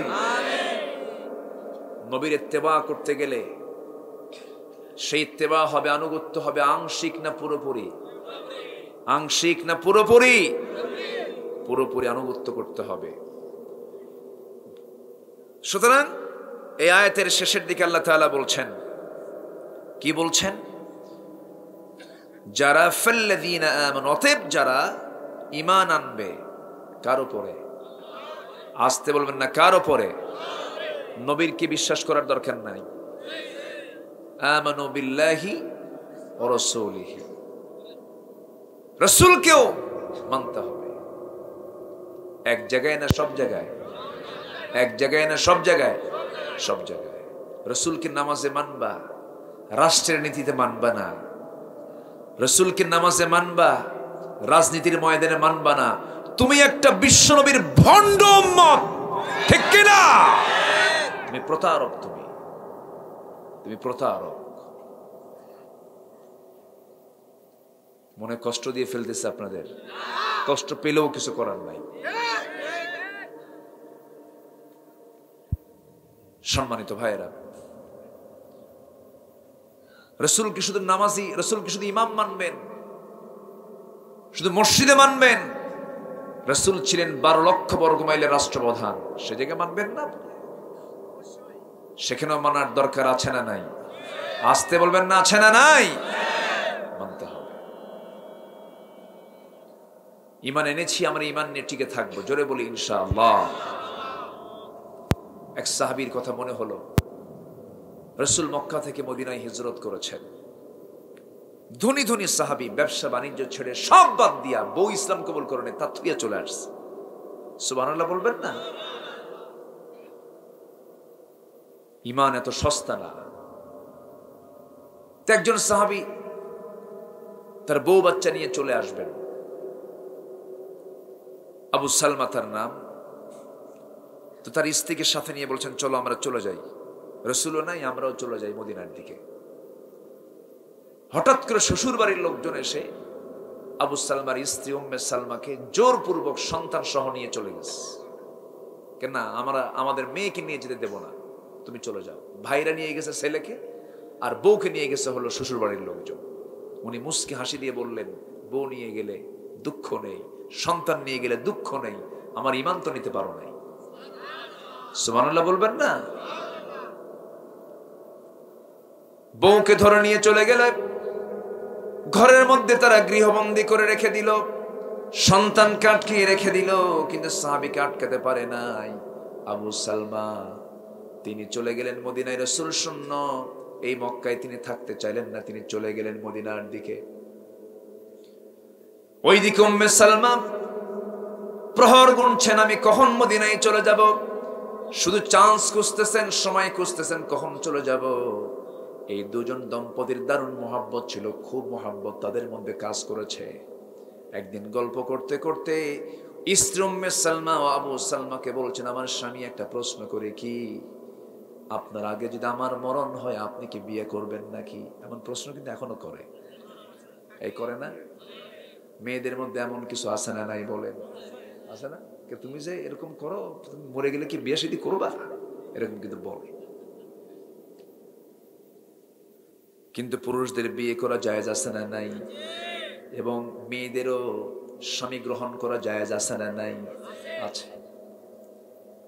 আল্লাহ তাআলা জিনা চান না বিয়ে চান? এখানে কিন্তু এই বিষয়ে কথাটা আসছে। যাব, সব দিকে যাবেন ইনশাআল্লাহ। আল্লাহ তাআলা জিনার পরিবেশ দেখতে চান না, আল্লাহ তাআলা বিয়ের পরিবেশটা দেখতে চান। কারণ সমাজে আজকে লক্ষ্য করে দেখছি, এই কথাটা এই জন্য বলতেছে, আজকে বিয়ের পরিবেশ না জিনার পরিবেশ? বলেন কিসের পরিবেশ? আজকের সমাজে জিনা সহজ না বিয়ে সহজ? জিনা সহজ, বিয়েটা কঠিন হয়ে গেছে। বিধবা হয়ে গেলে পরে সে যদি বিয়ে অন্য কোথাও যদি তার বিয়ে হতে নেয়, অনেকে মাইন্ড করে, হাই রে স্বামী হারাইছে, কি বিয়ের নেশা। এই কথাগুলো বলা কিন্তু ঠিক না, ঠিক কিনা? উচিত না এটা। আল্লাহ তাআলা সুযোগ দিয়ে দিয়েছেন, আল্লাহ তাআলা পরিবেশ বুঝেন, সবকিছু বান্দার কোনটা কল্যাণ কোনটা অকল্যাণ সব তো তিনি বুঝেই তিনি আইনগুলো দিয়ে দিয়েছেন। আমার ভাইয়েরা, কাকে বিয়ে করা হালাল কাকে বিয়ে করা হারাম, এই পদ্ধতিগুলো কে দিয়েছেন? এই পৃথিবীতে একজন পুরুষের জন্য 14 জন নারীকে বিয়ে করা হারাম। 14 জন মাহরাম, এই 14 জন তাদের সঙ্গে দেখা করতে পারবেন, নিজের মা, নিজের বোন, নিজের ভাতিজি, নিজের ভাগিনী, নিজের নাতনি দেখা করা জায়েজ আছে না নাই? বিয়ে করা জায়েজ? বিয়ে করা জায়েজ নাই। যার সঙ্গে দেখা করা জায়েজ তার সঙ্গে বিয়ে কখনো জায়েজ হবে না। আর যার সঙ্গে দেখা করা জায়েজ, যার সঙ্গে দেখা করা জায়েজ তার সঙ্গে বিয়ে হওয়া জায়েজ। আর যার সঙ্গে দেখা করা জায়েজ নাই, যার সঙ্গে দেখা করা জায়েজ তার সঙ্গে বিয়ে জায়েজ নাই। আর যার সঙ্গে দেখা করা জায়েজ নাই তার সঙ্গে বিয়ে জায়েজ। নিজের মা দেখা করতে পারবেন, নিজের মেয়ে দেখা করতে পারবেন, নিজের ভাতিজি দেখা করতে পারবেন, নিজের ছেলে বউ দেখা করতে পারবেন। বিয়ে কখনো জায়েজ হবে না, এটা হচ্ছে মাহারাম। আল্লাহ তাআলা এগুলো কেন করলেন? আর একটা সম্পর্ক হলো দুগ্ধ সম্পর্ক। দুধ বোনকেও বিয়ে করা কি? আসতে কোন কেন? দুধ বোনের সঙ্গে বিয়ে করা জায়েজ? দুধ বোনকে বিয়ে করা জায়েজ হবে? আল্লাহ হারাম করে দিয়েছেন। অবশ্যই এর মধ্যে অকল্যাণ আছে না নাই? আসতে বলবেন না, আছে না নাই? সূরা নিসার 23 নম্বর আয়াত আল্লাহ রাব্বুল আলামিন বলেন, হুররিমাত আলাইকুম উম্মাহাতুকুম ওয়া বানাতুকুম ওয়া আখাওয়াতুকুম ওয়া আম্মাতুকুম ওয়া খালাতুকুম ওয়া বানাতুল আখি ওয়া বানাতুল উখত। এবং শেষে আল্লাহ তাআলা শেষ আয়াতে বলছেন, শেষের দিকে বলছেন, ইন্নাল্লাহা কানা গফুরার রহিমা। জোরে বলুন আল্লাহু আকবার। এর মধ্যে একটা সম্পর্ক হলো দুগ্ধ সম্পর্ক। কোনো বোনকে বিয়ে করা যাবে না, দুগ্ধ সম্পর্কের এরকম জাতীয় কোনো কাউকে বিয়ে করা যাবে না। এটাকে আল্লাহ তাআলা হারাম করে দিয়েছেন। হারাম করেছেন ১৫০০ বছর আগে। আর এখানে এখন বর্তমান বিজ্ঞানীরা এই আয়াতকে রিসার্চ করে বের করে নিয়েছে কেন হারাম করা হলো। মায়ের দুধ পরীক্ষা করে দেখা গেছে যে মায়ের দুধের মধ্যে যে স্টেম সেল থাকে সেটা ঠিক স্পার্মের মধ্যেও থাকে। বীর্যের মাধ্যমে যে বংশ বৈশিষ্ট্য ট্রান্সফার হয়, দুধের মাধ্যমে সেই মায়ের বংশ বৈশিষ্ট্য জেনেটিক সন্তানের মধ্যে ট্রান্সফার হয়। তখন দুধ পান করা সন্তান মায়ের বডির একটা অংশ হয়ে যায়। এই জন্য দুগ্ধ বোনকে কখনো বিয়ে করা যাবে? আসতে বলবেন না, যাবে না। ইসলাম বান্দার জন্য অকল্যাণ না কল্যাণ? কল্যাণ। তালাক প্রাপ্ত মেয়ের অন্য কোন স্বামী গ্রহণ করতে গেলে দেরি করতে হবে কয় মাস? বলেন কয় মাস? সামথিং। আর যদি বিধবা নারী হয় অপেক্ষা করতে হবে কয় মাস? কি সুন্দর করে মুরব্বী জবাব দিচ্ছেন, শুধু 4 মাস হলে চলবে না, আর 4 আশহুরিন ওয়া 10, তাই না? 4 মাস 10 দিন। তালাক প্রাপ্ত মেয়ের 3 মাস সামথিং, বিধবা নারীর 4 মাস সামথিং। কেন কেন কি জন্য 1 মাস কেন গ্যাপ করা হলো? আমার ভাইয়েরা, পুরুষ জাতি হলো দেবার জাতি, মেয়ে জাতি হলো রিসিভ করার জাতি। পুরুষ থেকে মেয়েদের ভিতরে এটা গ্রহণ করা হয়, নেওয়া হয়। স্বামী এবং স্ত্রী যখন ইন্টারকোর্স করে, দুজন যখন মিলিত হয়ে যায়, স্বামীর স্পার্ম যখন স্ত্রীর দেহের মধ্যে চলে যায়, ব্যাকটেরিয়া ঢুকে যায়, প্রোটিন ঢুকে যায়। ওই প্রোটিনটা, ব্যাকটেরিয়াটা মাথা থেকে পা পর্যন্ত প্রভাব বিস্তার করতে থাকে। যদি যেদিন সঙ্গম হলো, সহবাস হয়ে গেল, সেদিন থেকে 1 মাস যদি তার সঙ্গে যদি কোনো পরিচয় না থাকে, যদি কোনো সহবাস না হয়, 30% পর্যন্ত তার দেহ থেকে ধীরে ধীরে এটা সরতে থাকে, ব্যাকটেরিয়া সরতে থাকে। 2 মাসে 60% চলে যায়, 3 মাসে 99% চলে যাওয়ার সাথে আর কয়েকটা দিন যোগ দিলে পরে 100% আগের স্বামীর সমস্ত কিছু তার শরীর থেকে ব্যাকটেরিয়া গুলো বের হয়ে যায়। নচেত আগের স্বামীর ব্যাকটেরিয়া থাকা অবস্থা অন্য কোনো পুরুষ যদি সে গ্রহণ করে, মারাত্মক জটিল রোগে আক্রান্ত হয়ে যাবে, অসুস্থ হয়ে যাবে, সমাজে রোগ সরে যাবে, মানুষ অসুস্থ হয়ে পড়বে। এই জন্য আল্লাহ তাআলা 1 মাস 2 মাস 3 মাস অপেক্ষা করতে বলেছেন। কয় মাস? 3 মাস। কল্যাণ আছে না নাই? আচ্ছা, আপনি কি বিরক্ত হচ্ছেন নাকি? এগুলো জানা দরকার আছে। এরপরে তালাক প্রাপ্ত নারী 3 মাস 10 দিন, কিন্তু বিধবা নারীকে অপেক্ষা করতে হবে 4 মাস 10 দিন। কেন এই 1 মাস কেন বাড়ানো হলো? তালাক যখন দেওয়া হয় তখন স্বামীর প্রতি সেই স্ত্রীর মোহাব্বত থাকে না ঘৃণা হয়? বলেন কি হয়? ঘৃণা হয়। কিন্তু স্বামী যখন মারা যায়, বিধবা হয়ে গেলে স্বামীর প্রতি মোহাব্বত আরো কমে না বাড়ে? এই মোহাব্বতটা বেশি থাকার কারণে সেই ব্যাকটেরিয়া যেতে একটু সময় 1 মাস বেশি লেগে যায়। সুবহানাল্লাহ বলবেন না? এই আয়াতকে রিসার্চ করতে নিয়ে ওয়াল মুতাল্লাকাতু তারাব্বাসনা বিআনফুসিহিন্না সালাসাতা কুরু, এই আয়াতটাকে রিসার্চ করতে নিয়ে পশ্চিমা বিশ্বের একজন বড় ডাক্তার কালেমা পড়ে মুসলমান হয়ে গেছে। বলতেছে ইসলাম এত সুন্দর পরিচ্ছন্ন, এত সুন্দর ইসলাম, ইসলাম মেনে চললে তো পৃথিবীতে কোনো রোগই হবে না। সুবহানাল্লাহ বলবেন না? কিন্তু আজকে সেই বিয়েটা তো নাই। আজকে বিয়ের পরিমাণ বেশি না জেনার পরিমাণ বেশি? জেনার পরিমাণ বেড়ে গেছে। যুবকরা কোনো খারাপ কাজে যেও না, মেয়েদের পিছনে সময় দিয়ে তোমার লাভটা কি? বিয়েটা করে নাও। আব্বাকে সুন্দর করে বুঝায় বলবা, সুন্দর করে জানিয়ে দিবা। মুরব্বী যারা আছেন তারাও বোঝার চেষ্টা করবেন। রিজিকের দায়িত্ব কার? আসতে বলবেন না কার? বিয়ে করে গোছায় নিও। গোছায়া বিয়া কোনোদিন হবে না। কোন দিন গোছাবা, কোন দিন বিয়ে করবে হবে না। বিয়ে করলে আল্লাহ তাআলা তোমাকে গোছায় দিবেন। যেরকম সুবহানাল্লাহ, জোরে বলুন সুবহানাল্লাহ। বিয়েটা বরকত, বিয়েটা বলেন কি বরকত। কিন্তু বিয়ে ছাড়া যেটাই হবে সেটা হলো গজব, সেখানে কোনো রহমত নাই। দেখবেন কিছু কিছু যুবক আছে গার্লস স্কুলের সামনে যে ইমানের মতো বসে থাকে, আছে না? মনে হয় বাপও নাই মাও নাই। এই টাইম নষ্ট করার কোনো সময় তোমার নাই যুবক। বাঁচবা তুমি কয়দিন? 60-70 বছরের জিন্দেগি একটা মেয়ের পিছনে সময় দিচ্ছ, বছরের পর বছর সময় নষ্ট হয়ে যাচ্ছে। বিয়ের প্রয়োজন, বিয়েটা করে নিবা, জেনার কাছে যাবে না, যৌবনটাকে নষ্ট করে দিবা না। মেয়ের পিছনে সময় দেওয়া মানে মাঝখান থেকে ফুসকাওয়ালা লাভ আর সুরফিতাওয়ালা লাভ, ঠিক কিনা? পার্কে যে তোমার কি লাভ?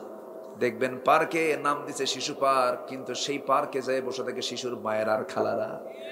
নাম দিছে কি পার্ক? এই নোংরামি গুলো করা যাবে না।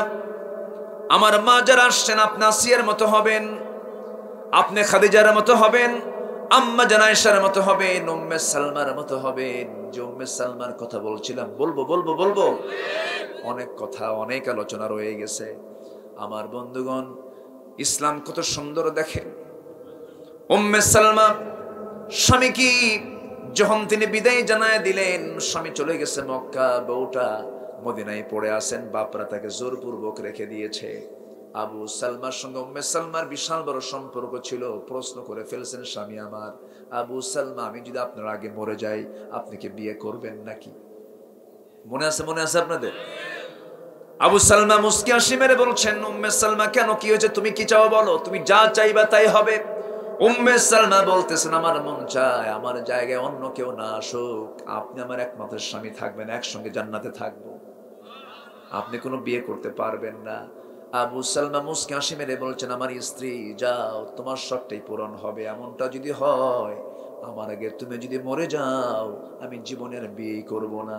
তবে হ্যাঁ, আমি এমন দোয়া তোমার জন্য করব না উম্মে সালমা, আমি যদি তোমার আগে মরে যাই, তুমি যদি বিধবা হয়ে যাও, আল্লাহ যেন আমার চেয়ে উত্তম স্বামী আল্লাহ যেন তোমাকে জুটাইয়া দেন। উত্তমটা আবু সালমা উত্তমটা বলে ফেললেন। কিটা বলে ফেললেন? উত্তমটা বলে ফেললেন সেফটি, নিরাপদ। জেনার চাইতে বিয়েটা দরকার আছে না নাই বলেন? এই যে সমাজে কিছু বিধবা নারী আছে, এই বিধবা মেয়েরা ঝুঁকির মধ্যে থেকে যায়। ঝুঁকি আছে না নাই বলেন? আছে, ঝুঁকিটা আছে। কিন্তু দেখবেন দুষ্ট প্রকৃতির কিছু লোক আছে না নাই? আমি কিন্তু খুব গোড়ায় হাত দিই, মন খারাপ করতেছেন কিনা আমি জানি না। আমার ভাইয়েরা, রাসূল বলেছেন, অসহায়ের পাশে দাঁড়াও, বিধবার পাশে দাঁড়াও। আমার নবীজি তার জীবনের প্রথম যে জীবন শুরু করেছেন, যে বিয়েটা করেছেন, বিধবার পাশে তিনি দাঁড়িয়ে বিয়ে সম্পন্ন করেছেন। এই কাফের মুশরিক কিছু নাস্তিকের বাচ্চারা বোঝে না, রাসূলকে নিয়ে বাজে কথা বলে মুহাম্মাদের বউ এতগুলো কোন জোরে কোন নাউজুবিল্লাহ। রাসূল বিয়ে করেছেন প্রথম কাকে বিয়ে করেছেন বলেন? খাদিজাকে। আমার নবীর চাইতে 15 বছরের বড় তিনি। চতুর্থ হাজবেন্ড আমার রাসূল, চতুর্থ নাম্বার স্বামী ছিলেন। আম্মা জান খাদিজাকে যখন বিয়ে করেন, নবীর বয়স তখন 25 বছর। আম্মাজান খাদিজার বয়স তখন 40 বছর। জীবনটা শুরু করেছেন একজন বিধবার পাশে দাঁড়িয়ে, জোরে কোন সুবহানাল্লাহ। এবং 24 বছর ঘর সংসার করেছেন। যখন খাদিজা মারা যান সেই সময় পর্যন্ত আমার রাসূল দ্বিতীয় কোনো বিবাহ তিনি করেন নাই। যৌবন পাড়ি দিয়েছেন খাদিজার সাথে। সুবহানাল্লাহ বলবেন না? 54 বছর বয়স খাদিজা রাদিয়াল্লাহু তাআলার ইন্তেকাল হয়ে গেল। রাসূল বলেন, ও আমার সাহাবীরা, আমার খাদিজা যদি আমার জীবনের শেষ সময় পর্যন্ত থাকতো, আল্লাহ তাআলা আমাকে মনে হয় দ্বিতীয় কোনো বিবাহের অর্ডার দিতেন না। রাসূল যে বিয়েগুলো করেছেন, বাকি যে বিয়েগুলো করেছেন, সব ছিল কার ইঙ্গিত? আসতে বলবেন না, কার অর্ডার ছিল? আল্লাহর অর্ডার ছিল বলে রাসূল বিয়েগুলো করে নিয়েছেন। বিয়েটা একটাই হলো উত্তম। আল্লাহ তাআলা একটার কথাই বলেছেন, ফাওয়াহিদাতান ফাইন খিফতুম আল্লা তা'দিলু ফাওয়াহিদাতান। আশঙ্কা যদি করো ইতিদাল করতে পারবে না, সমতা রক্ষা করতে পারবে না, একটাই তোমার জন্য উত্তম। কারণ হাসরের ময়দানে কোন স্বামী যদি একাধিক স্ত্রীর উপরে যদি এমনটা করে, অনিয়ম অবিচার যদি করে থাকে, কাউকে বেশি দেখে কাউকে কম দেখে, এমনটা চরিত্র নিয়ে যদি দুনিয়া থেকে বিদায় হয়ে যায়, কিয়ামতের দিন ওই বান্দাটা যে স্বামী স্ত্রীকে সমান চোখে দেখে নাই, তার একটা অঙ্গ হানি হয়ে সে আল্লাহর দরবারে দাঁড়াবে, অঙ্গহানি হয়ে আল্লাহর সামনে দাঁড়াবে। তাহলে বিয়ে করাটা যায়, কিন্তু বিয়ের হক আদায় করার দরকারও আছে না নাই?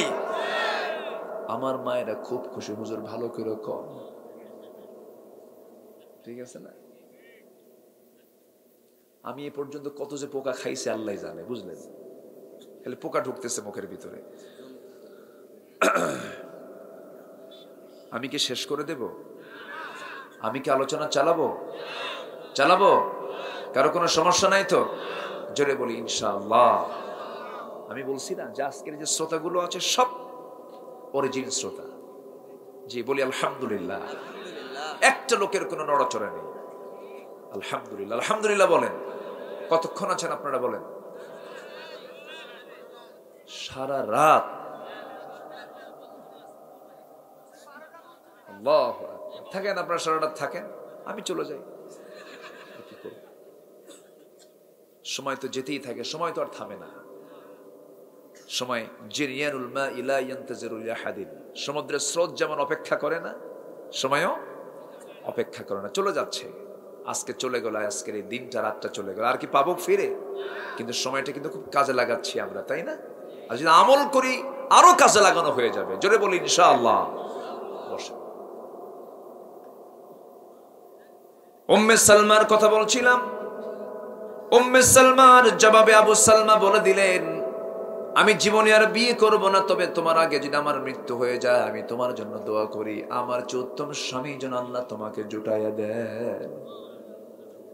উম্মে সালমা চলে গেলেন আব্বা আম্মাকে ফাঁকি দিয়া, সন্তানকে কোলে নিয়া মদিনার উদ্দেশ্যে রওনা দিলেন। রওনা দিয়ে মদিনা পর্যন্ত পৌঁছে গেছেন। মদিনার মসজিদে নববীর সামনে গিয়ে তিনি দাঁড়ালেন। আজান হয়ে গেল। আজান হওয়ার পর নামাজ শুরু হয়ে গেছে। নামাজ যখন শেষ হয়ে গেছে, নামাজের শেষেই বলা হচ্ছে জানাজা শুরু হয়ে যাবে। কার জানাজা? আবু সালমার জানাজা। উম্মে সালমা মদিনায় ঢুকলেন। আবু সালমার ইন্তেকালের সংবাদ তার কানে চলে আসলো। উম্মে সালমা জানো তার মাথার উপরে যেন আকাশ ভেঙে পড়ল। হারে, স্বামীকে দেখি না বহুদিন, স্বামীর মৃত্যুর সংবাদ আমার কানে পেলাম। জানাজা শেষ হয়ে গেল। জানাজা সম্পূর্ণ হয়ে যাওয়ার পরে আমার নবীজি সাহাবায়ে কেরামকে বললেন, সাহাবীরা কাফন দাফনটা করে দাও আমার আবু সালমার। এমন সময় একজনকে এসে সংবাদ দিচ্ছে, হুজুর উম্মে সালমা তার সন্তানকে নিয়ে মদিনায় চলে এসেছে। আমার নবীজির কান্নার থামে না। নবীজি বলছেন, সাহাবীরা ওই এতিম শিশুর সামনে আমাকে নিয়ে যাও, বিধবার সামনে আমাকে নিয়ে যাও। নিয়ে যাওয়া হলো। রাসূল বলছেন, ও উম্মে সালমা চিন্তা করো না, তোমার সন্তানটা আজ থেকে আমার দায়িত্বে থাকবে। আমি হলাম এতিমদের নেতা। জোরে কোন সুবহানাল্লাহ। আমি তো এতিম ছিলাম, এতিমের দুঃখ আমি বুঝবো। আলাম ইয়াজিদকা ইয়াতীমান ফাআওয়া ওয়া ওয়াজাদাকা দাল্লান ফাহাদা ওয়া ওয়াজাদাকা আইলান ফাগনা ফাম্মাল ইয়াতীমা ফালা তাকহার ওয়া আম্মাস সাইলা ফালা তানহার। ওরে উম্মে সালমা, সন্তানটা আমার কোলে তুলে দাও। কোলে নিলেন, এরপরে বলছেন, ও উম্মে সালমা, চিন্তা করো না, আমার অনেক সুন্দর সুন্দর চরিত্রবান কিছু সাহাবী আছে, বিয়ের বন্দোবস্ত করে দেব। উম্মে সালমা বলছেন, ইয়া রাসূলুল্লাহ, আমার জানা মতে এই পৃথিবীতে আমার স্বামীর চাইতে উত্তম স্বামী আর পৃথিবীতে আর কেউ নাই, আমার বিয়ের কোনো প্রয়োজন নাই। আমার নবী নিশ্চুপ মেরে গেলেন, কিন্তু আবু সালমার দোয়া আল্লাহর দরবারে কবুল হয়ে গেছে। আল্লাহ তাআলা জিবরাইলকে পাঠিয়ে দিয়ে বলেছেন, জিবরাইল বলছেন, হে রাসূল, আল্লাহর চূড়ান্ত সিদ্ধান্ত উম্মে সালমার জন্য এই পৃথিবীতে একজন পুরুষই উপযুক্ত, তিনি হচ্ছেন আপনি বিশ্ব নবী। জোরে বলেন সুবহানাল্লাহ, আরো জোরে বলুন সুবহানাল্লাহ। আমার ভাইয়েরা, আমার বন্ধুগণ, ঈমান তেমন একটা জিনিস, ঈমান হলো স্যাক্রিফাইসের জিনিস। আবার ঈমান আনলে পরে পুরস্কারও আছে না নাই? আসতে বলবেন না, আছে না নাই? আমরা পুরস্কার পেতে চাই কার কাছে? আসতে বলবেন না, কার কাছে? আর একজন সাহাবী ঈমান এনেছেন, ঈমান এনে মক্কা থেকে মদিনায় চলে আসছেন। কুরাইশরা মদিনার উপকণ্ঠ থেকে সেই সাহাবীকে জোরপূর্বক ধরে নিয়ে চলে গেছে মদিনায়। মদিনায় নিয়ে গিয়ে জেলখানে আটকে রেখে রিমান্ডে নিয়ে বলছে, ইসলামটা ছেড়ে দে, দিনটা ছেড়ে দে, ঈমানটা ছেড়ে দে। সেই সাহাবী বলছেন, আমার প্রতি অত্যাচার যত বাড়বে আমার ঈমান তত পাকা হয়ে যাবে, তোমরা আমাকে ঈমান হারা করতে পারবে না। শেষ পর্যন্ত সেই সাহাবীর জন্য খাবার বন্ধ করে দেওয়া হলো। সেই সাহাবীর নাম হলো খুবাইব ইবনে আদি রাদিয়াল্লাহু তাআলা আনহু। খাবারটা বন্ধ হয়ে গেল। খাবার যখন বন্ধ হয়ে গেছে, তারা ভাবতেছে খুবাইব বুঝি 2-3 দিনের মধ্যে দুনিয়া থেকে বিদায় নেবে, কিন্তু তার উল্টা হয়ে গেল। খুবাইব রাতের আধারে শেষ রাত্রিতে তাহাজ্জুদের সময় দাঁড়িয়ে দাঁড়িয়ে সেজদা দিয়া আল্লাহর দরবারে আল্লাহকে খুশি করার জন্য চেষ্টা করেন, আল্লাহর কালাম তেলাওয়াত করেন। আর তার সামনে কে যেন সুন্দর আঙ্গুরের ছড়া ঝুলায়া ঝুলায়া রাখে, একটা করে আঙ্গুর খান আর আল্লাহর নামের জিকির করেন। 2-3 মাস চলে গেল। 2-3 মাসের ব্যবধানে খুবাইবের চেহারা আরো সুন্দর হয়ে গেল। চতুর্দিকে ছড়িয়ে পড়লো। কুরাইশরা মনে করলো খুবাইবের রব খুবাইবকে খাবার দিয়ে যায়, কথা যদি সবাই জানতে পারে সবাই তো তার মুখী হয়ে যাবে। এবার খুবাইবকে বললো, খুবাইব তুমি ইসলাম ছাড়বে কিনা বলো, ঈমান ছাড়বে কিনা বলো। খুবাইব বলছেন, জান দেব কিন্তু আমি কখনো ঈমান দেব না। জোরে কোন সুবহানাল্লাহ। আর আমার দেশের কিছু ঈমানদার লোক আছে, একটা বিড়ি পাইলে পরে ঈমান বিক্রি করে দেয়। আছে না নাই? আছে না নাই? আমানতের মতো, রায়ের মতো একটা গুরুত্বপূর্ণ আমানত রায় দেওয়া। অর্থাৎ আপনি কাউকে রায় দিচ্ছেন, এই রায় দেওয়াটা গুরুত্বপূর্ণ একটা আমানত। এই রায়টা দিতে গিয়ে একটা বিড়ির প্যাকেটের কাছে বিক্রি হয়ে যায়। আসতে বলবেন না, আছে না নাই? আসতে বলবেন না, আছে না নাই? আমার বন্ধুগণ, খুবাইব তিনি বলছেন, তোমরা আমাকে কি করবে বলো? তোমাকে শুলে চড়াইয়া তোমাকে দুনিয়া থেকে বিদায় করে দেব। খুবাইব বলছেন, তোমরা আমাকে মৃত্যুর ভয় দেখাও, অথচ আমি মৃত্যুকে সবচাইতে বেশি ভালোবাসি। কারণ মৃত্যুকে এই জন্য ভালোবাসি, কারণ এই মৃত্যুর মধ্য দিয়ে আমি আল্লাহর সঙ্গে দিদার করতে পারবো। আমি মরার জন্য প্রস্তুত। সবাই বলল, তোকে দুনিয়া থেকে বিদায় করে দেব, শুলে চড়াবো, শেষ অন্তিম ইচ্ছা তোমার কিছু আছে নাকি? সবাই তো কুরাইশ, এও কুরাইশ। এই সাহাবী বলছেন, আমার শেষ অন্তিম ইচ্ছা যদি পূরণ করতে চাও, আমার কোন আত্মীয় স্বজনের সঙ্গে দেখা করার প্রয়োজন নাই, কোন ছেলে মেয়েকে দেখার দরকার নাই। ওযুর পানি যদি আমাকে দিতে, ওযু বানাতাম, নামাজে দাঁড়িয়ে দাঁড়িয়ে আমি আল্লাহর সঙ্গে একটু কথা বলতাম। জোরে বলি সুবহানাল্লাহ। তাহলে আল্লাহর সঙ্গে কথা বলা যায় কোন কাজে? আসতে বলবেন না, কোন কাজে? আমরা কি আল্লাহর সঙ্গে কথা বলতে রাজি আছি নাকি? কয় টাইমে বলেন? আসতে কয় টাইমে বলেন? 5 টাইম। আরেকটি স্পেশাল টাইম আছে, সেই টাইমটার নাম কি বলেন? তাহাজ্জুদ। সাধারণ ইমানদারের টাইম হলো 5টা, আর স্পেশাল যারা ইমানদার তাদের টাইম হলো 6টা। এই 6টার সময় আমরা নামাজটা পড়বো। জোরে বলি ইনশাআল্লাহ, আরো জোরে বলি ইনশাআল্লাহ। লোভনীয় সময় হলো তাহাজ্জুদ, লোভনীয় সময়। কারণ আল্লাহ নিজে বলছেন, এই লোভনীয় সময়ে বান্দা আমি প্রথম আকাশে চলে আসি। প্রথম আকাশ, এই যে আকাশটা দেখতে পাচ্ছি, এই আকাশে আল্লাহ আসেন। কিন্তু আল্লাহ তাআলার আরশ আজিমটা হলো 7 আকাশের উপরে। কেউ তো সুবহানাল্লাহ বললেন না। আল্লাহ সবার নিচে না সবার উপরে? সবার উপরে। আল্লাহ এত উপরে, জরিপ দেই, একটু জরিপ দেই, একটা জরিপ দেই, আল্লাহ কত উপরে আছে? একটু কান একটু খাড়া করেন। আমরা যেখানে বসে আছি এখান থেকে আকাশ কয় মাইল দূরে? 10 মাইল? অনেক। শুধু দেখতে পাচ্ছি নীল আকাশ। কেউ কে আকাশ ছুঁতে পেরেছে? ছুঁতে পেরেছে কেউ? একজন পেরেছে, মুহাম্মদুর রাসূলুল্লাহ। তার জন্য আকাশের দরজা কে খুলে দিয়েছেন? শুধু এক আকাশ না, 7 আকাশ। 7 আকাশ। যার ট্রানজিট ছিল হলো বাইতুল আকসা। মক্কা মুকাররমা থেকে রওনা দিয়ে ট্রানজিট ব্রেক দিয়েছেন মসজিদুল হারাম ইলাল মসজিদুল আকসা। সব শ্রোতা আপনার মতো হইলে আর কিছু লাগতো না, বুঝেন নাই? তো বাইতুল আকসায় তিনি ট্রানজিট করলেন, থামলেন, ব্রেক দিলেন। আল্লাহ বললেন, জিবরাইল সব নবীকে বাইতুল আকসায় জড়ো করো। সুবহানাল্লাহ বলবেন না? কেন? আমার হাবিব ইসরা করবেন, আমার হাবিব মেরাজ করবেন। আল্লাহু আকবার বলেন। আদম থেকে নিয়ে আমার রাসূল এর মাঝে যত নবী ছিলেন, যত রাসূল সব বাইতুল আকসায় জড়ো করছেন। গ্যাদারিং হচ্ছে নবীদের গ্যাদারিং। সেই নবীদের গ্যাদারিং এ, সেই নবীদের সম্মেলনে আমার রাসূল সামনে দাঁড়ানো। জিবরিল আমিন তো সবার কাছেই গেছেন, সবার সঙ্গে তার পরিচয়। এখন নামাজ পড়ানো লাগবে, মুসাল্লাটা, ইমামের মুসাল্লাটা ফাঁকা পড়ে আছে। কে দাঁড়াবে? জাতির পিতাও সেখানে দাঁড়ানো আছেন। জাতির পিতা কে? আসতে কয়, আরো জোরে, আরো জোরে, আরো জোরে। ফাউল করা যাবে না কিন্তু, এটা জোর করে নেওয়ার জিনিস না।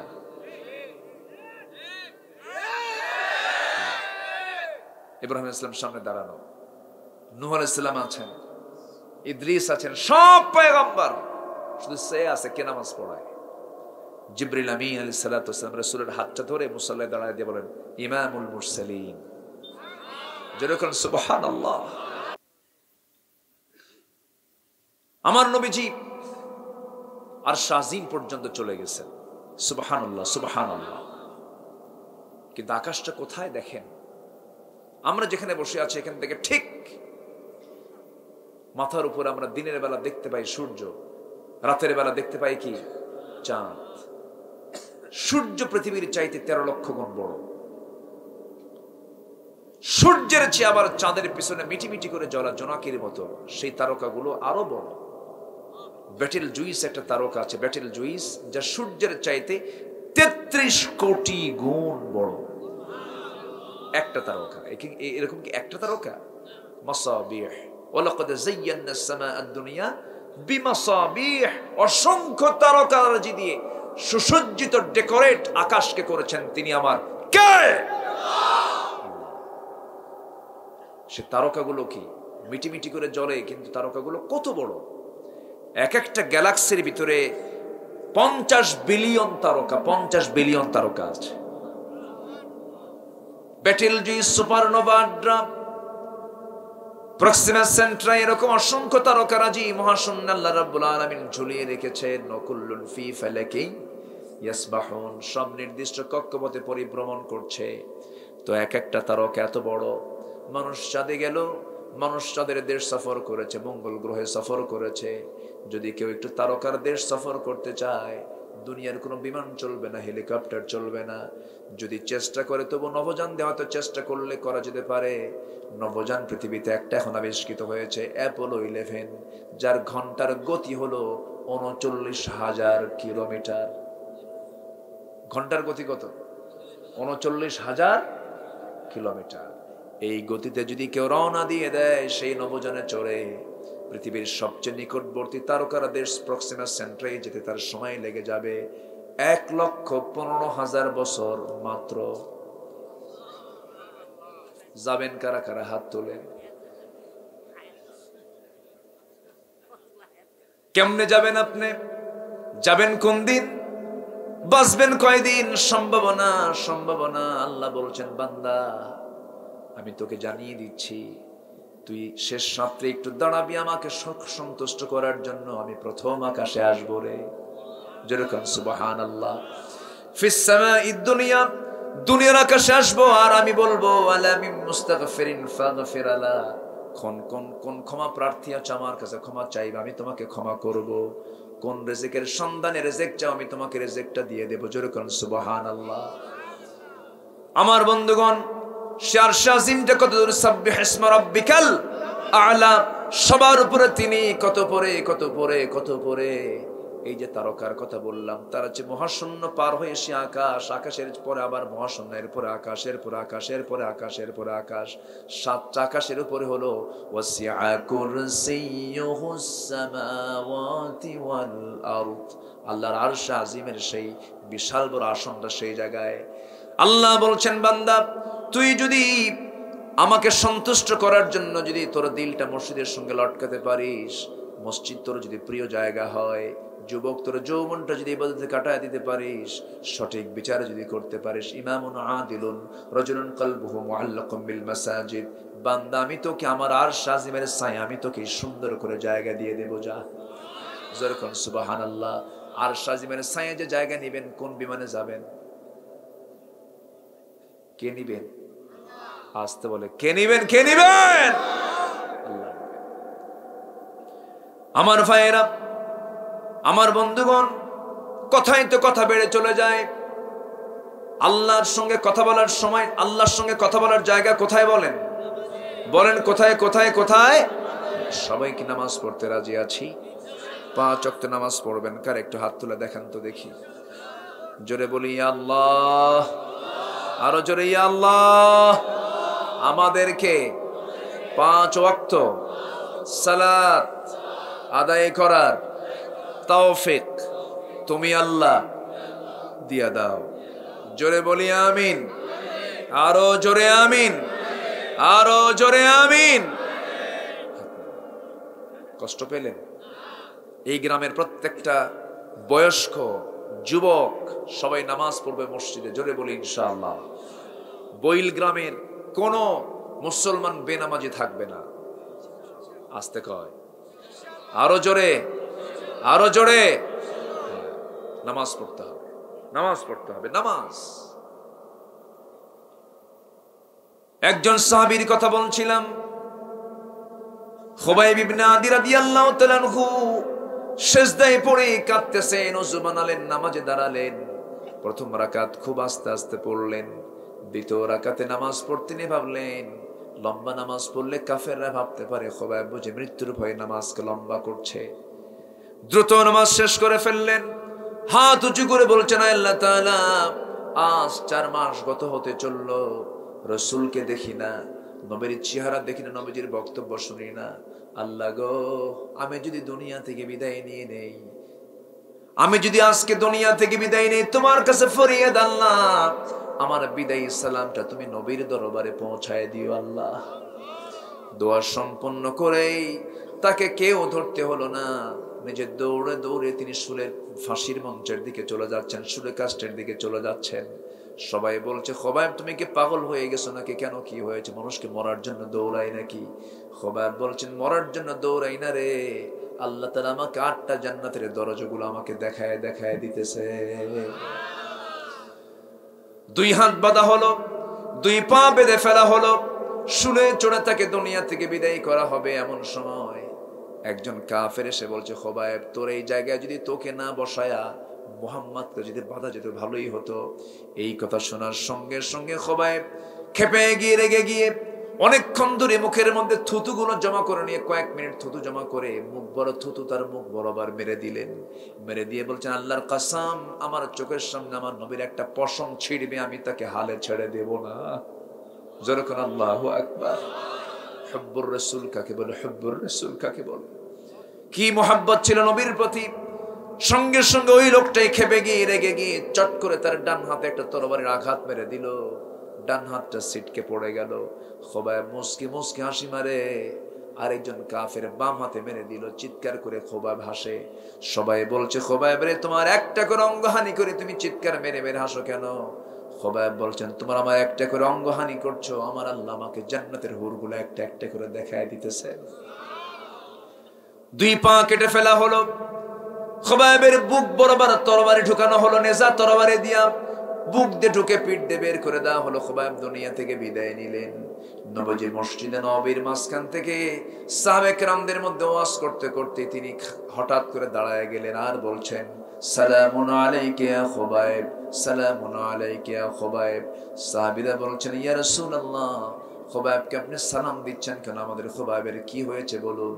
রাসূল কেঁদে কেঁদে বলছেন, ও আমার সাহাবীরা, আমার খোবায়েবকে আমি আমার নবুয়তি চোখে দেখতে পেতেছি। আমার খোবায়েব জান্নাতের পাখি হয়ে জান্নাতের মধ্যে উড়ে বেড়াতেছে।